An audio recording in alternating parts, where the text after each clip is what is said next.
ഒരു ദൂതൻ പത്തനംതിട്ട മുത്തൂറ്റ് ഹോസ്പിറ്റലിന്റെ വാർഡിന്റെ വാതിക്ക നിന്നിട്ട് അപ്പോൾ അവിടെ ഉണ്ടായിരുന്ന ഓരോരുത്തരെയും നിങ്ങൾ പൊക്കോ, വീട്ടിൽ പൊക്കോ, നിങ്ങൾ പൊക്കോ എന്ന് പറഞ്ഞ് ഓരോരുത്തരെയും പറഞ്ഞു വിടുന്നത് പോലെ ഓരോരുത്തരും വന്ന് പറയാം, ജോബി ഇവിടെ ഉണ്ടല്ലോ, ഞങ്ങൾ പോവാന്ന് പറഞ്ഞു. ഉപ്പാപ്പൻ പോയി, ഉപ്പാപ്പന്റെ മോള് കൂടെ പോയി.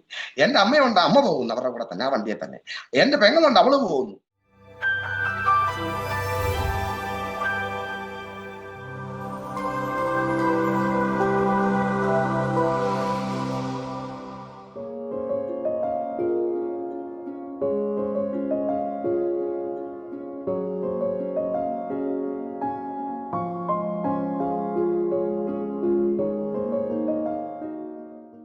അരോമ ടിവിയുടെ എല്ലാ മാന്യ ശ്രോതാക്കൾക്കും വേഗം വരുന്ന കർത്താവായ യേശു ക്രിസ്തുവിന്റെ ധന്യതിരുനാമത്തിൽ വന്ദനത്തെയും സ്വാഗതത്തെയും അറിയിക്കുന്നു. അനുഗ്രഹീതവും മനോഹരവുമായ നല്ല നിമിഷങ്ങൾക്കായി, നല്ല ദിവസത്തിനായി ഞാൻ കർത്താവിന് സ്തോത്രം ചെയ്യുന്നു. അരോമ ടിവിയുടെ മാന്യ ശ്രോതാക്കളോടൊപ്പം അനുഗ്രഹിക്കപ്പെട്ട ജീവിതാനുഭവം, ദൈവം നടത്തിയ അത്ഭുതകരമായ വഴികളെയും കുറിച്ച് പങ്കുവയ്ക്കേണ്ടതിന് ഇന്ന് നമ്മുടെ ക്ഷണം സ്വീകരിച്ച് ജോയിൻ ചെയ്തിരിക്കുന്നത് കർത്താവിൻ്റെ വിലപ്പെട്ട ദാസൻ പ്രിയ ജോബി ചെങ്ങറയാണ്. വളരെ ചെറുപ്പത്തിൽ തന്നെ കർത്താവിൻ്റെ വേലയ്ക്ക് വേണ്ടി ദൈവം തിരഞ്ഞെടുത്ത് പ്രത്യേക നിയോഗത്താൽ ശുശ്രൂഷകൾ ചെയ്യുവാൻ ദൈവം ഉപയോഗിച്ചുകൊണ്ടിരിക്കുന്ന പ്രിയ ജോബിയെ ഓർത്ത് ഞാൻ ദൈവത്തിന് സ്തോത്രം ചെയ്യുന്നു. പ്രിയ മകൻ്റെ ജീവിതത്തിലെ അനുഭവങ്ങൾ, ദൈവം നടത്തിയ അത്ഭുതകരമായ വഴികൾ, കർത്താവ് വിളിച്ച് വേർതിരിച്ച് ശുശ്രൂഷയ്ക്കാക്കിയ പ്രത്യേക അനുഭവങ്ങൾ അരോമ ടിവിയുടെ ശ്രോതാക്കളുമായിട്ട് പങ്കുവയ്ക്കുവാൻ ഇന്ന് നമ്മോടൊപ്പം ജോയിൻ ചെയ്തിട്ടുണ്ട്. പ്രേക്ഷകർക്ക് ഈ വീഡിയോ ഒരനുഗ്രഹമായി തീരും എന്ന് തന്നെ ഞാൻ പൂർണ്ണമായി വിശ്വസിക്കുന്നു. അതുകൊണ്ട് തന്നെ ഈ വീഡിയോ ആദ്യാവസാനം സ്കിപ്പ് ചെയ്യാതെ എല്ലാ പ്രിയപ്പെട്ടവരും കാണുകയും കേൾക്കുകയും ചെയ്യണം. നിങ്ങളുടെ പ്രിയപ്പെട്ടവർക്ക് നിങ്ങൾ ഷെയർ ചെയ്ത് കൊടുക്കണം. മാത്രമല്ല, നിങ്ങളുടെ വിലയേറിയ അഭിപ്രായങ്ങളും നിർദ്ദേശങ്ങളും ഒക്കെ കമൻറ്റ് ബോക്സിൽ രേഖപ്പെടുത്താം. നിങ്ങൾക്കൊരു പ്രാർത്ഥനാ വിഷയമുണ്ട്, ഞങ്ങളുമായി ബന്ധപ്പെടുവാൻ നിങ്ങൾ ആഗ്രഹിക്കുന്നെങ്കിൽ തീർച്ചയായിട്ടും സ്ക്രീനിൽ കാണുന്ന വാട്സപ്പ് നമ്പറിൽ ഞങ്ങളെ വിവരം അറിയിക്കുക. ഫോൺ കോൾ ചെയ്താൽ ഒരു പക്ഷേ എടുക്കാൻ കഴിഞ്ഞെന്ന് വരികയില്ല. അതുകൊണ്ട് നിങ്ങൾ ഞങ്ങളുമായി ബന്ധപ്പെടാൻ ആഗ്രഹിക്കുന്ന ഏതൊരു വിഷയവുമായിട്ട് വാട്സപ്പിൽ ഞങ്ങളെ വിവരം അറിയിക്കൂ. ഞങ്ങൾ നിങ്ങൾക്ക് വേണ്ടി പ്രത്യേകം പ്രാർത്ഥിക്കുന്നു. കർത്താവ് നമ്മെല്ലാവരും അനുഗ്രഹിക്കട്ടെ. നാം എല്ലാവരും ശ്രദ്ധയോടെ പ്രാർത്ഥനയോടെ ആയിരിക്കുമ്പോൾ കർത്താവിൻ്റെ വിലപ്പെട്ട ദാസൻ പ്രിയ ജോബി ചെങ്ങറയെ തികഞ്ഞ സ്നേഹത്തോടും ആദരവോടും കൂടി അരോമ ടിവിയുടെ പ്രേക്ഷകരോടൊപ്പം സമയത്തിലൊഴിക്കുന്നതിനായിട്ട് സ്വാഗതം ചെയ്തു. Praise the Lord. ദൈവത്തിന്റെ അതിപരിശുദ്ധമായ നാമം അനുഗ്രഹീതമായ ഈ നല്ല സമയം വാഴ്ത്തപ്പെടുമാറാകട്ടെ. അരോമ ടിവിയിലെ എല്ലാ പ്രേക്ഷകർക്കും യേശു ക്രിസ്തുവിന്റെ നാമത്തിലുള്ള സ്നേഹവന്ദനത്തെ ഞാൻ അറിയിക്കുന്നു. ഈ ശുശ്രൂഷകൾക്ക് നേതൃത്വം വഹിക്കുന്ന ആദരണീയനും അനുഗ്രഹീതനുമായ കർത്താവിന്റെ ദാസൻ ഡാനിയൽ ജോൺ അവരുകളെ ഓർത്ത് ഞാൻ ദൈവത്തെ സ്തുതിക്കുന്നു. അരോമ ടിവിയിലൂടെ കർത്താവ് എൻ്റെ ജീവിതത്തിൽ ചെയ്ത അനുഭവ സാക്ഷ്യങ്ങളെ പ്രസ്താവിക്കാൻ ലഭിച്ച നല്ല അവസരത്തിനായിട്ട് ഞാൻ ദൈവത്തെ സ്തുതിക്കുന്നു, മഹത്വപ്പെടുത്തുന്നു. എൻ്റെ പേര് ജോബി എന്നാണ്. പത്തനംതിട്ട ജില്ലയിലെ ചെങ്ങറ എന്ന ഗ്രാമമാണ് എൻ്റെ സ്വദേശം.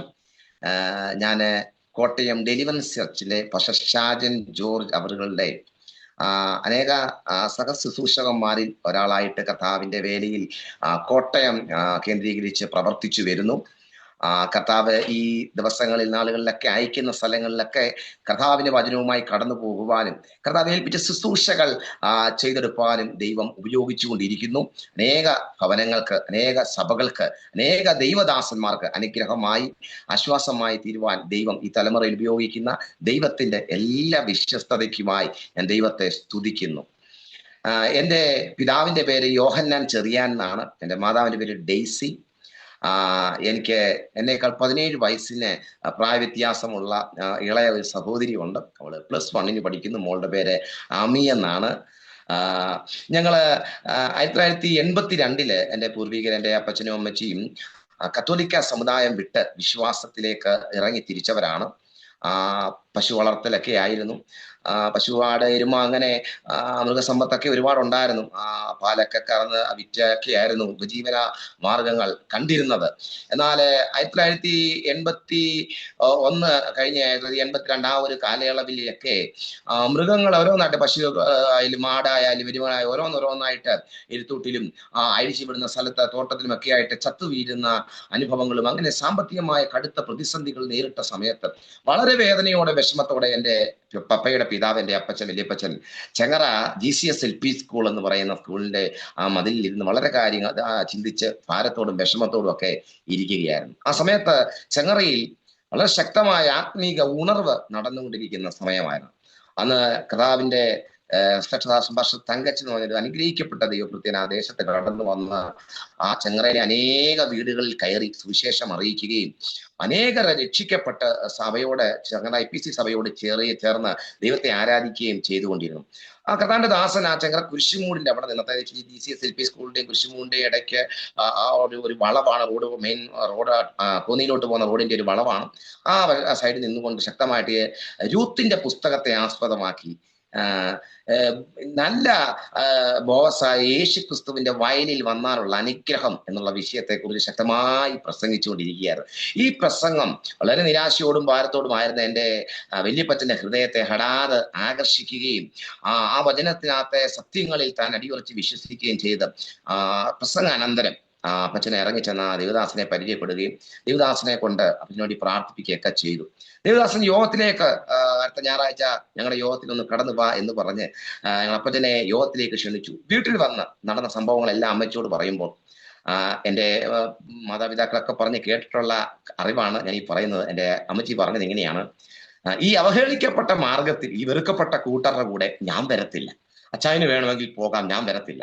ഒരു പരിപ്പോട എൻ്റെ കയ്യിൽ കഴിക്കാൻ തന്നിട്ടാണ് എൻ്റെ കാത് കുത്തിച്ചത് എൻ്റെ അപ്പൻ. അല്ല, അങ്ങനെ എൻ്റെ കാത് കുത്തിയിട്ട ഈ കമ്മലും എൻ്റെ കഴുത്തിൽ ഉള്ള ഈ മാലയും ഇതൊന്നും ഉപേക്ഷിക്കാൻ ഞാൻ തയ്യാറല്ല. ഞാൻ ആ ബെന്തിക്കോസിൽ ചേരുകയാണെങ്കിൽ ഇതെല്ലാം ഉപേക്ഷിക്കേണ്ടി വരും. അതുകൊണ്ട് തന്നെ ഒരാഘോഷമില്ല, ഒരു ഒരു ഒരു ഒരു സന്തോഷം, മനസ്സിന് സന്തോഷം ഒന്നും ഉണ്ടാകത്തില്ല. ഇവിടെ പോയി കഴിഞ്ഞാൽ നമുക്ക് വീണ്ടും നിന്നയും ദേശത്ത് വിലയില്ലാത്ത അനുഭവങ്ങളും മാത്രമേ ഉണ്ടാകത്തുള്ളൂ എന്ന് പറഞ്ഞപ്പോൾ അപ്പച്ചൻ പറഞ്ഞു, എന്തായാലും ഞാൻ ആ യോഗങ്ങൾക്കൊന്ന് പോകുവാൻ ഞാൻ തീരുമാനിക്കുകയാണ് എന്ന് പറഞ്ഞ് എൻ്റെ വല്യപ്പച്ചൻ തുടർന്നുള്ള ആഴ്ചയിലെ യോഗത്തിന് കടന്നുപോയി. അവിടെ ചെന്ന് വലിയ ആത്മീക സന്തോഷം അനുഭവിപ്പാൻ ഇടയായി തീർന്നു. പാട്ടും പ്രാർത്ഥനയും കർത്താവിന്റെ ദാസൻ തങ്കച്ചൻ മാസ്റ്ററുടെ അനുഗ്രഹിക്കപ്പെട്ട ശുശ്രൂഷകളും ഒക്കെ അനുഭവിപ്പാൻ എൻ്റെ വല്യപ്പച്ചന് ഭാഗ്യം ചെയ്തു.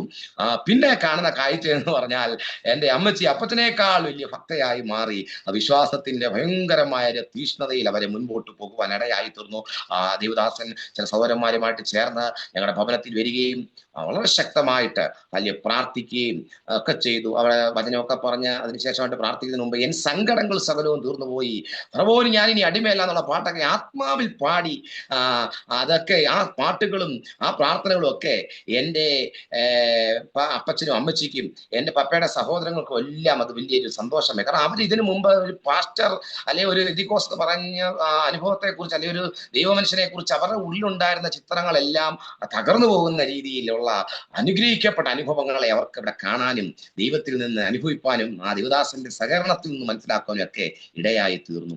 അങ്ങനെ വളരെ ആത്മീയമായിട്ട് ഞങ്ങളുടെ കുടുംബം മാറുവാനും കത്തോലിക്ക സമുദായം വിട്ട് വലിയ ഇന്ത്യ പെന്തക്കോസ്റ്റ് ദൈവസഭയുള്ള ബന്ധത്തിൽ ചെങ്ങറ IPC ഫിലഡൽഫിയ സഭയുടെ സജീവ അംഗങ്ങളായി അവർ മാറുവാനും ഇടയായി തീർന്നു. അതിനുശേഷം ആ സമയത്ത് എൻ്റെ പപ്പ ബോംബെയിൽ ജോലിയായിരുന്നു. ജോലി കഴിഞ്ഞ് എൻ്റെ പപ്പ അവധിക്ക് നാട്ടിൽ വന്നപ്പോൾ നോക്കുമ്പോൾ കാണുന്ന കാഴ്ച കുടുംബ പ്രാർത്ഥന, ആരാധനകൾ, ആത്മാവിലുള്ള ആരാധന എല്ലാം കാണുക. അങ്ങനെ പപ്പായും വിശ്വാസത്തിലേക്ക് വരുവാനിടയായി തീർന്നു. പപ്പായുടെ സ്നാനം നടന്നു. 1992 എൻ്റെ ജനനം. ഇതിനാണ് ഇപ്പം വിവാഹം കഴിഞ്ഞ് അങ്ങനെ 1992 ആ ഭവനത്തിൽ വിശ്വാസ കുടുംബത്തിൽ തന്നെ ബെന്തിക്കോസ് ഭവനത്തിൽ തന്നെ അനുഗ്രഹിക്കപ്പെട്ട ഹല്യ മാതാപിതാക്കളാൽ ഹല്യ ജനിക്കപ്പെടുവാൻ ദൈവം എനിക്ക് അവസരം നൽകി. ഞാൻ ജനിക്കുന്നതിന് മുമ്പായിട്ട് എൻ്റെ പപ്പായ്ക്ക് ഒരു വലിയ ആഗ്രഹമായിരുന്നു, ഒരു ആൺ തലമുറയെ എനിക്ക് വേണം എന്നുള്ളത്. ബോംബെയിൽ താൻ ജോലി ചെയ്ത് കഴിഞ്ഞ് ഒരു ദിവസം മടങ്ങി വരുമ്പോൾ ഒരു ക്രൂസൈഡ് നടക്കുന്ന ക്രൂസൈഡ് ജോബ് എന്ന് പേരുള്ള ഒരു ദൈവദാസൻ ആത്മാവിൽ ശക്തിയോടെ ശുശ്രൂഷിക്കുന്നത് പപ്പ കാണുവാനിടയായി തീർന്നു. ആ ശുശ്രൂഷയിലെല്ലാം പങ്കെടുത്തേച്ച് വീട്ടിൽ ചെന്ന ഗിദിയോൺസിന്റെ ഒരു ബൈബിള് എടുത്ത് അതിനകത്ത് യോബിന്റെ പുസ്തകത്തിന്റെ സൈഡിൽ ജോബ് എന്ന് ഇംഗ്ലീഷ് എഴുതിയിട്ടുണ്ട്. അതിനകത്ത് ഒരു ചുമന്ന പേന എടുത്തിട്ട് വരയിട്ടിട്ട് അതിലോട്ട് കൈ വെച്ചിട്ട് പറഞ്ഞു, എനിക്കൊരു ആൺകുഞ്ഞിനെ തരികയാണെങ്കിൽ ഇന്ന് ഈ ശുശ്രൂഷ ജോബ് ഭാഷയെ പോലെ അല്ലിയ ദൈവരാജ്യത്തിന് വേണ്ടി പ്രയോജനപ്പെടുന്നവനായിട്ട് അനുഗ്രഹിക്കപ്പെട്ട തലമുറയാക്കി ഞാൻ അവനെ വളർത്തുമെന്ന് ഒരു വാക്ക് പറഞ്ഞ് ഒരു വാക്ക് പ്രാർത്ഥിപ്പാൻ ഇടയായി തീർന്നു. അങ്ങനെ പപ്പായ്ക്കും മമ്മിക്കും ഹല്ലിയ സ്തോത്രം, ദൈവം അവരുടെ ആഗ്രഹം പോലെ അവരുടെ പ്രാർത്ഥന പോലെ തന്നെ ഒരാൺ പൈതലിനെ കൊടുത്തു. ഹല്ലിയ സ്തോത്രം. അങ്ങനെ ഞാൻ ജനിച്ചു. ആ സമയത്ത് ആദ്യ സമയത്ത് ജനിച്ച സമയത്ത് തന്നെ ശാരീരികമായ ഒത്തിരി ബുദ്ധിമുട്ടുകൾ, ഒത്തിരി പ്രയാസങ്ങൾ, രോഗപീഠകളൊക്കെ എനിക്ക് നേരിട്ടു. ഡോക്ടർമാർ പറഞ്ഞു സർവൈവ് ചെയ്ത് കിട്ടുന്ന കാര്യം വളരെ ബുദ്ധിമുട്ടാണ്. പത്തനാപുരം പെനിയൻ ഹോസ്പിറ്റലിലാണ് ഞാൻ ജനിച്ചത്. എങ്കിലും അനേകർ പ്രാർത്ഥിച്ചു, ദൈവസഭ പ്രാർത്ഥിച്ചു, ദൈവമക്കൾ പ്രാർത്ഥിച്ചു. എൻ്റെ പപ്പയുടെ വീട്ടുകാർ, മമ്മിയുടെ വീട്ടുകാരൊക്കെ ഒത്തിരി ഭാരത്തോടെ ആ ദിവസങ്ങളിലായിരുന്നെങ്കിലും വലിയ അനർത്ഥങ്ങൾ വ്യസന കാരണമാക്കി മാറ്റാതെ വിടുവിക്കുന്നവനായ ദൈവത്തിന്റെ വിടുതലിന്റെ കരം അനുഭവിച്ചറിയുവാൻ കർത്താവ് സഹായിച്ചു. അങ്ങനെ വളർച്ചയുടെ ഓരോ ഘട്ടത്തിലും മാതാപിതാക്കൾ ഞാനുമായി ബന്ധപ്പെട്ട് നിൽക്കുന്നവരെല്ലാം പറയും, ദൈവം നിന്നെ ഞങ്ങൾക്ക് അത്ഭുതകരമായിട്ട് തന്നതാണ് മോനെ, നീ ദൈവരാജ്യത്തിന് വേണ്ടി പ്രയോജനപ്പെടുന്നവനായി മാറണം, നീ ഒരു വാഗ്ദത്ത സന്തതിയാണ് എന്നുള്ള കാര്യങ്ങൾ എന്നോട് പറയുമായിരുന്നു. എങ്കിലും ഞാൻ വളർന്നു വന്നപ്പോൾ, അല്ലെ ഒരു 8ാം ക്ലാസ് മുതൽ 8, 9, 10 ആ ഒരു കാലയളവിലെല്ലാം ചെറിയ ചെറിയ കൂട്ടുകെട്ടുകൾക്കകത്തൊക്കെ അകപ്പെടുകയും പിന്നത്തേത് യോഗത്തിന് കടന്നു പോകുന്നതിനകത്ത് ഒരു വിരക്തിയും മടിയും ഉണ്ടാകുകയും, പ്രത്യേകിച്ച് എടുത്തു പറഞ്ഞാല് ദൈവദാസന്മാരോട് വലിയ വെറുപ്പും ദേഷ്യവും ഒക്കെ എനിക്കുണ്ടായി. ഞാൻ എൻ്റെതായ രീതിയിൽ എല്ലാ കാര്യങ്ങളെയും വിമർശന ബുദ്ധിയോടെ കാണുകയും വിമർശന ബുദ്ധിയോടെ സംസാരിക്കുകയും ചെയ്യുന്ന ഒരു റിബില്ലിയസ് ക്യാരക്ടറായിട്ട് ഞാൻ മാറുവാൻ ഇടയായി തീർന്നു. എനിക്ക് എൻ്റെതായ സന്തോഷങ്ങൾ ആ രീതിയിൽ ഞാൻ ഇങ്ങനെ ജീവിച്ചു പോയിക്കൊണ്ടിരുന്നു. അവിടെ എല്ലാ യോഗങ്ങൾക്കൊക്കെ പോകുമ്പോൾ അപ്പച്ചനും അമ്മച്ചിയൊക്കെ വിളിക്കും. ചില മീറ്റിങ്ങുകൾക്കൊക്കെ അവരോടെ പോകും, ചില ദിവസങ്ങളിലൊന്നും പോകത്തില്ല. ബാക്കി സമയങ്ങളിൽ ക്രിക്കറ്റ് കളിച്ച് അല്ലെ കൂട്ടുകാരോട് ആ രീതി കൂട്ടുകാരോടെ പോയി അങ്ങനെയൊക്കെ ഓരോ ദിവസവും ഓരോ ആഴ്ച ഓരോരോ കാര്യങ്ങൾക്കായിട്ട് ഇങ്ങനെ പോകുന്ന ഒരു അനുഭവം. ആ സമയത്തൊക്കെ എൻ്റെ അമ്മച്ചി എന്നെ അടുത്ത് വിളിച്ചു നിർത്തി പറയും, കുഞ്ഞെ നീ ഇങ്ങനെ എത്ര നാളിങ്ങനെ മുൻപോട്ട് പോകും, നീ ദൈവസന്നിധിയിൽ വന്ന് ദൈവത്തോട് ചേർന്ന് നിൽക്ക്, ദൈവം നിന്നെ അനുഗ്രഹിക്കും മോനെ, നിന്നെ കുറിച്ച് ദൈവത്തിന് വലിയ പ്ലാൻ ഉണ്ടെന്നൊക്കെ പറയും. അങ്ങനെ മുൻപോട്ട് പോയി 10ാം ക്ലാസ്സിൽ ജയിച്ചു, നല്ല മാർക്കോടുകൂടെ തന്നെ പാസ്സായി. +1 +2 പഠിക്കുന്നത് പത്തനംതിട്ട ഗവൺമെന്റ് സ്കൂളിലാണ്. പത്തനംതിട്ടയിലേക്ക് കടന്നു ചെന്ന് അവിടെ ചെറിയ കൂട്ടുകെട്ട് അതുവരെ ഉണ്ടായിരുന്നു. അത് കഴിഞ്ഞ് പത്തനംതിട്ടയുടെ +1 +2 ചെന്നപ്പം വലിയ കൂട്ടുകെട്ടിലേക്ക് അകപ്പെട്ടു പോയി. അങ്ങനെ പത്തനംതിട്ട ടൗണിലും ബസ് സ്റ്റാൻഡിലും ഒക്കെ ആയിട്ട് ചെറിയ ചെറിയ അടിപിടിയും വഴക്കും എല്ലാ കാര്യങ്ങൾക്ക് കൂട്ടുകെട്ട് കൂടി പോവുകയും വരികയും അങ്ങനെ ജീവിച്ച ജീവിതങ്ങളായിരുന്നു ആ സമയങ്ങളിലെല്ലാം. അങ്ങനെ ഇരിക്കുന്ന ആ കാലയളവിൽ വന്ന് ഞാൻ ഡിഗ്രിയിലോട്ട് ചേരുന്നതിന് മുമ്പായിട്ട് +2ന്റെ അവസാന സമയങ്ങളിൽ എൻ്റെ ആത്മാർത്ഥ സ്നേഹിതൻ, എൻ്റെ ചർച്ച് വിശ്വാസിയും ഞങ്ങളുടെ ഒരു ബന്ധുവും കൂടെയാണ് ലിബിൻ എന്ന് പറയുന്ന പ്രിയ സഹോദരൻ എൻ്റെ അടുത്ത് വന്നിട്ട് പറഞ്ഞു, ജോബി ഇനി ഇങ്ങനൊന്നും പോകാനൊക്കത്തില്ല, കാരണം നമ്മുടെ ചർച്ചിൽ പുതിയൊരു പാസ്റ്റർ വന്നു, വളരെ അനുഗ്രഹിക്കപ്പെട്ടൊരു ദൈവദാസനാണ്, ദൈവിക കൃപാവരങ്ങളൊക്കെ ശുശ്രൂഷകളൊക്കെ ഉള്ളൊരു ദൈവദാസനാണ്.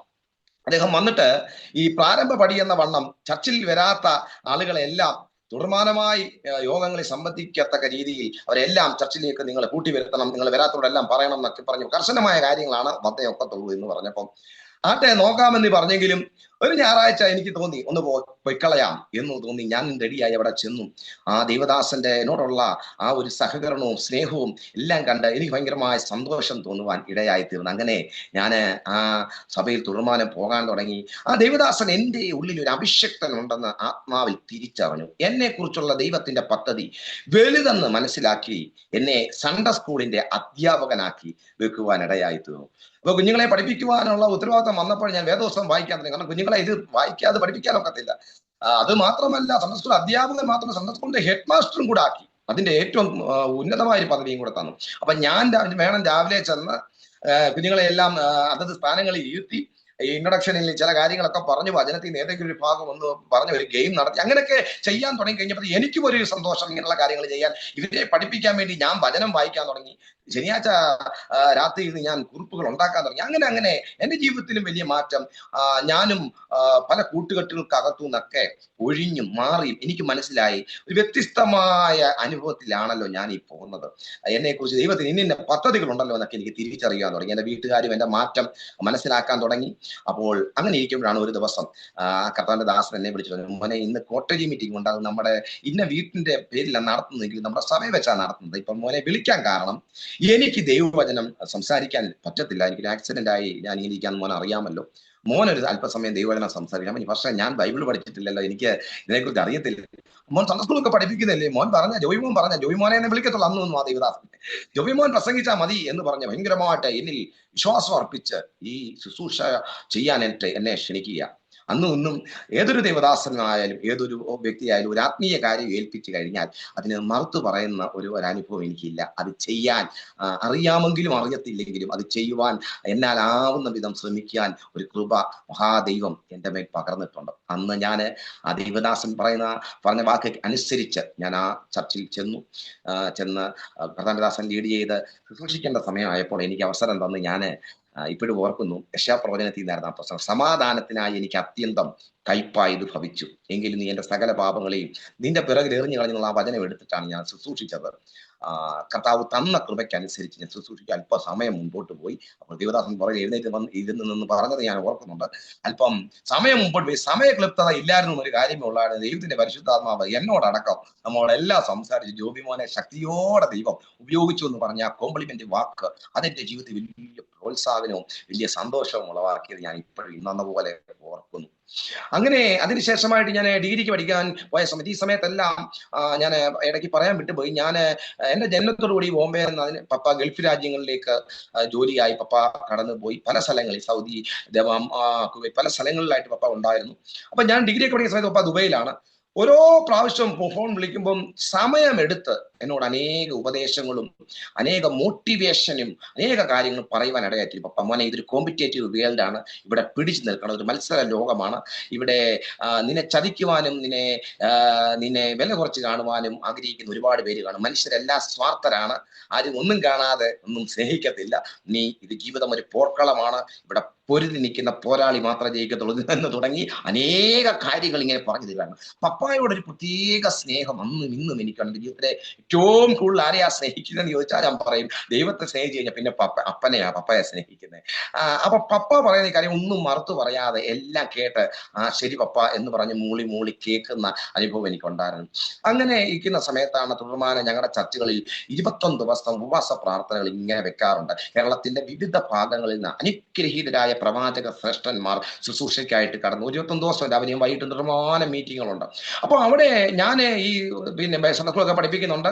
അപ്പം ഞാൻ അങ്ങനെ വിശ്വാസികളുടെ കൂട്ടത്തിൽ ഇങ്ങനെ ഇരിക്കുന്ന സമയത്ത് ദേവദാസന്മാരെ ശുശ്രൂഷയ്ക്ക് വരുമ്പോ ചില പേര് വിളിക്കും. ഇവിടെ ജോബി ആരാ? അപ്പൊ ഞാൻ പതുക്കെ കൈവക്കും. അപ്പൊ എന്റെ അമ്മച്ചി എന്നെക്കാട്ടിൽ ആവേശത്തിൽ പറയും എന്റെ കൊച്ചുമോനാ അതുകൊണ്ട് ഇരിക്കുന്നത്, കൈ നീട്ടും. ആ പ്രവാചകൻ ഇനി വന്നേ, ഈ സ്ഥലത്തിന്റെ പേരെന്തുവാ? ഈ സ്ഥലത്തിന്റെ ചെങ്ങറ. ഇവന്റെ പേരിനോട് ചേർന്ന് ഈ സ്ഥലവും വരും, ജോബി ചെങ്ങറ എന്നറിയപ്പെടും.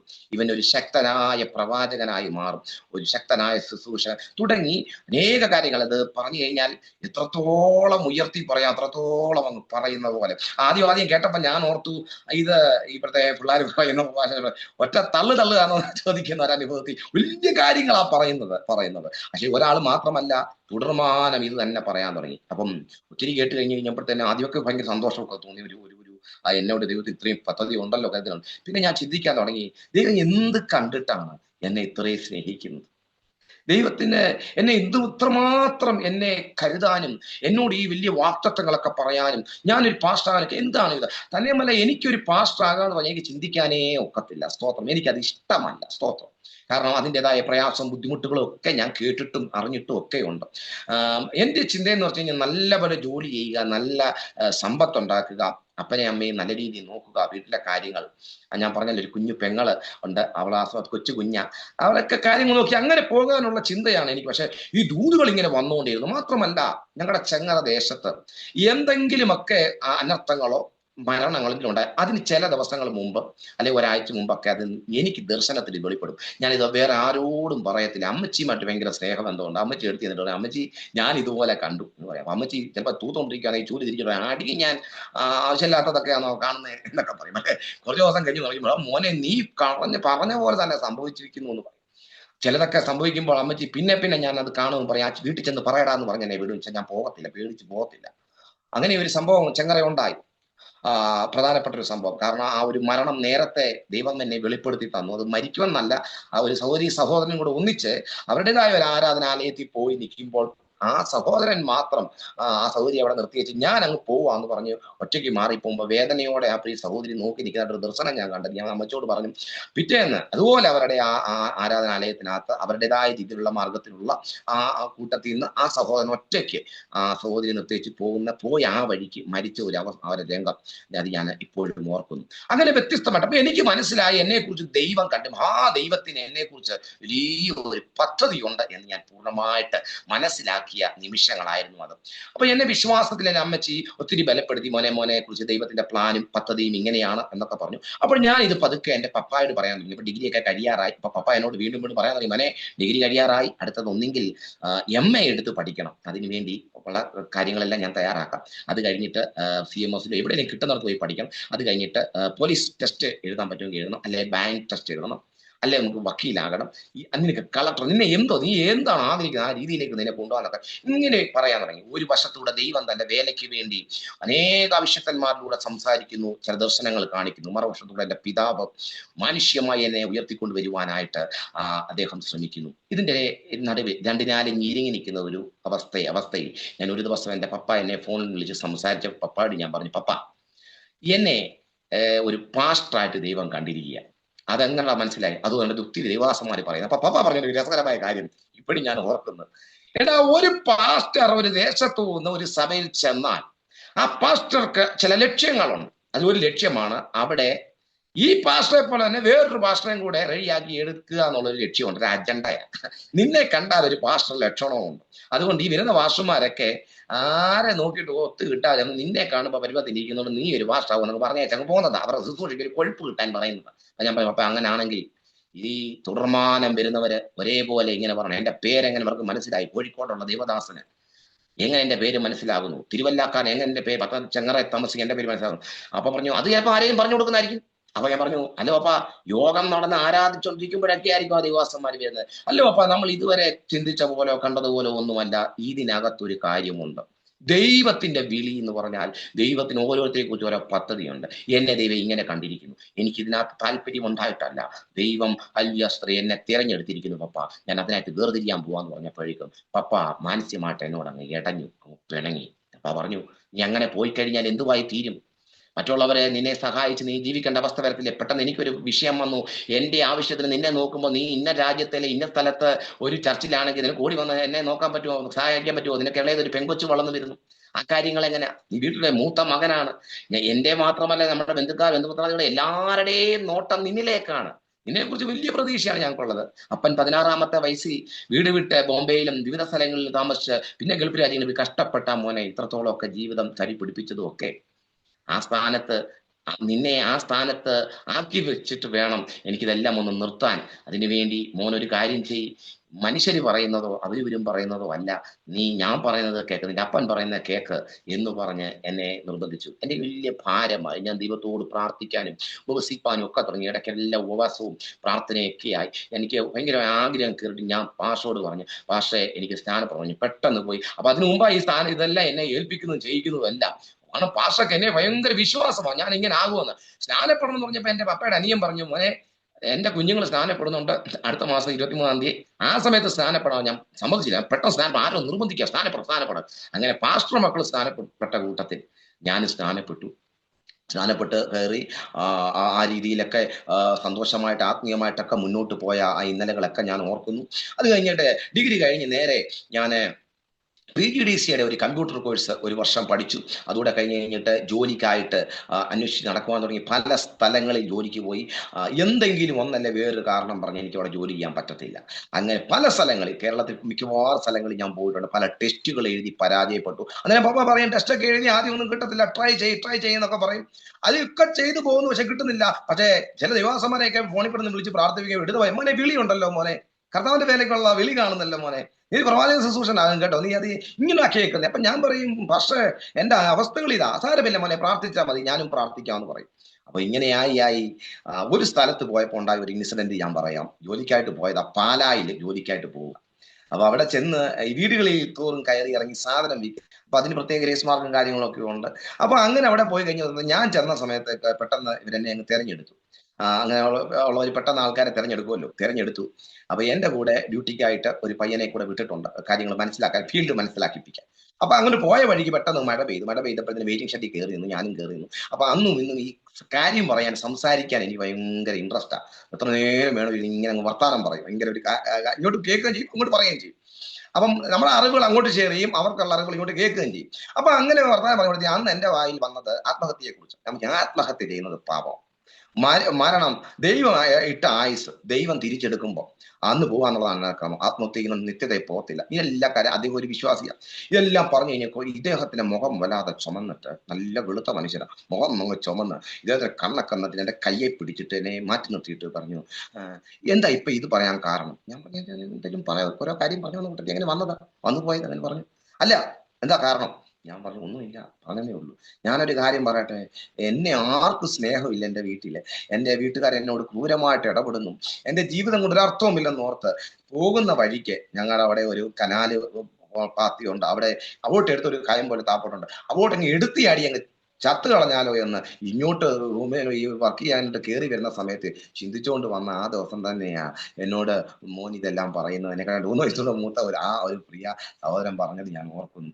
ഞാൻ പേടിച്ചു പോയി. അത് ഞാൻ പറഞ്ഞു, അത് ദൈവം നിന്നോട് സംസാരിച്ചാന്ന്. അന്നേ ഒരു ദൈവദാസൻ പറയുന്ന പോലെ ഞാൻ പറഞ്ഞു, ദൈവം നിന്നോട് സംസാരിച്ചാന്നൊക്കെ പറഞ്ഞിട്ട് ഞാൻ അദ്ദേഹത്തിന് വേണ്ടി പ്രാർത്ഥിക്കാമെന്നൊക്കെ പറഞ്ഞത് ഓർക്കുന്നു. ഈ സംഭാഷണം നടന്നുകൊണ്ടിരുന്നപ്പോ തന്നെ എന്റെ ഫോൺ ബെല്ലടിച്ചു. ഞാൻ ഫോൺ എടുത്തപ്പോ പപ്പായ. എവിടാടാ? പപ്പ ഞാൻ പാലായില്ല, ഇന്ന സ്ഥലത്ത് നിൽക്കുക. എന്തുവാ ജോലി? ഇതാ ജോലി. നമുക്കതിന്റെ ആവശ്യം വന്നിട്ടില്ല. വീട് വീഴാതെ കയറി അലഞ്ഞലഞ്ഞ് നടക്കാനാണെന്നുള്ള നിന്നെ ഞാൻ വളർത്തിയാൽ തിരിച്ചിങ് വരടാന്ന് പറഞ്ഞുകൊണ്ട് പപ്പ ഭയങ്കരമായിട്ട് പ്രശ്നം ഉണ്ടാക്കി തിരിച്ചയച്ചു. അപ്പൊ അന്ന് ഞാൻ ഇന്നും ഞാൻ വിശ്വസിച്ച കാര്യം, ആ വ്യക്തിയെ രക്ഷിക്കാൻ, ആ വ്യക്തിയെ ബലപ്പെടുത്താനായിട്ട് എന്നെ അവിടെ അയച്ചു. അന്ന് മുതൽ ഇന്ന് വരെയും എത്രയോ പേരെ ബലപ്പെടുത്തുവാൻ കർത്താവ് എന്നെ സഹായിച്ചുകൊണ്ടിരിക്കുന്നു. പോകുന്നിടത്തും വരുന്നിടത്തും, ബസ്സിൽ കയറുമ്പോഴായാലും യാത്ര ചെയ്യുമ്പോഴായാലും ഒരുപാട് പേരുടെ വിഷയങ്ങളെ മനസ്സിലാക്കുവാനും അവരെ ആശ്വസിപ്പിക്കാനും അവരുടെ കഷ്ടതയെ താങ്ങുവാനും മോട്ടിവേഷൻ വാക്കുകൾ പറയാനും ഒക്കെ കർത്താവ് എന്നെ ഉപയോഗിച്ചുകൊണ്ട് ഇരിക്കുന്നു എന്നുള്ളത് ദൈവത്തിന്റെ വലിയൊരു നീതിയാണ്. നമ്മുടെ കഴിവോ മിടുക്കോ പഠിത്തത്തിലെ കൂടുതലോ ഒന്നുമല്ല. പഠിത്തം BA ഹിസ്റ്ററി വിത്ത് PGDC ഇതെല്ലാം ഉണ്ട്. പക്ഷെ അതുകൊണ്ടൊന്നുമല്ല, ദൈവത്തിന്റെ മഹാദയ.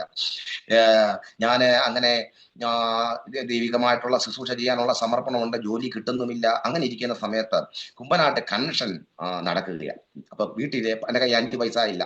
വീട്ടിൽ കുറച്ച് പുളി ഇരുന്ന് ഈ പുളി കൊണ്ട് പത്തനംതിട്ട ചന്തയെ കൊണ്ട് വിറ്റിട്ട് 250 രൂപ കിട്ടി.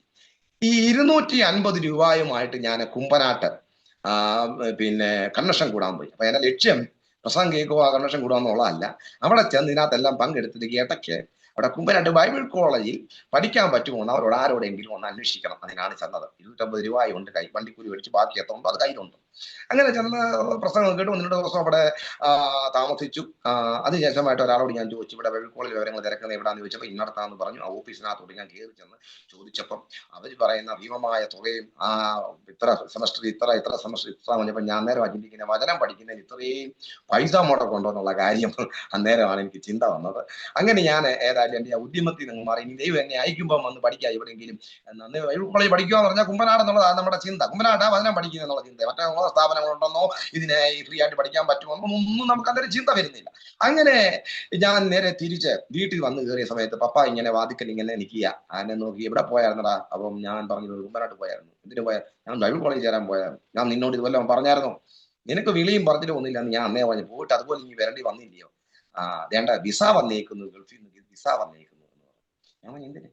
ഞാൻ അവിടെ നിന്ന് ഇങ്ങോട്ട് അവധിക്ക് വരുന്നതിന് മുമ്പ് ഒരു ജോലിയുടെ കാര്യം അവിടെ ക്രമപ്പെടുത്തിയിട്ടായിരുന്നു വന്നത്. നിനക്ക് മോനൊരു കാര്യം ചെയ്യും, ഗൾഫിൽ പോകും. ഷാർജയല്ല, ഒരു പെർഫ്യൂം കമ്പനിയില്ല, പെർഫ്യൂം മാനുഫാക്ചറിങ്. ചില പ്രയാസമൊക്കെ കാണും മോനെ, പിടിച്ച് നിൽക്കും. ഞങ്ങളൊക്കെ അങ്ങനെ അല്ലായിരുന്നോ?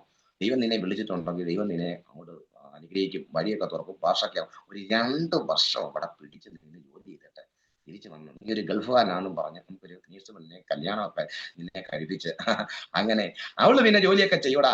അത് കഴിഞ്ഞിട്ട് നിനക്കും പോയി എന്തോ ചെയ്യാം, കർത്താവിന്റെ വേല ചെയ്യാം.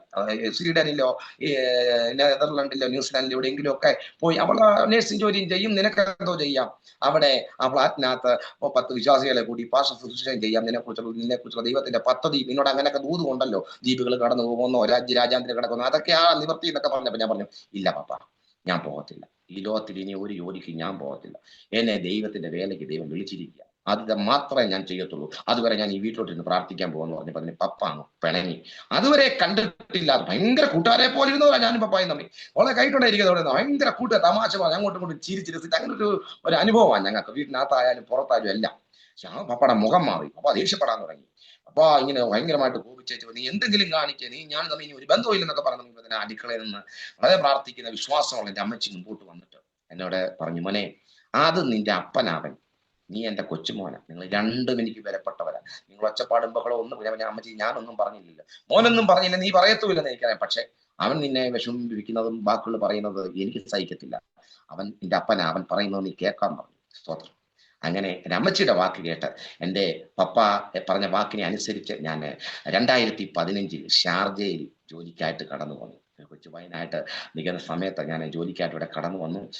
ഷാർജയിലെ പെർഫ്യൂമിന്റെ കമ്പനിയിലാണ് ജോലി കാര്യങ്ങളൊക്കെ ചെയ്തുകൊണ്ടപ്പോൾ എനിക്ക് ഇവിടെ വന്നപ്പോഴേ ഞാൻ ആദ്യം അന്വേഷിച്ചത് സഭയാണ്. നമ്മുടെ നാട്ടിലെ പോലെ നല്ലൊരു ചർച്ച് വേണോ ദൈവത്തെ ആരാധിക്കാനൊക്കെ ആയിട്ട്.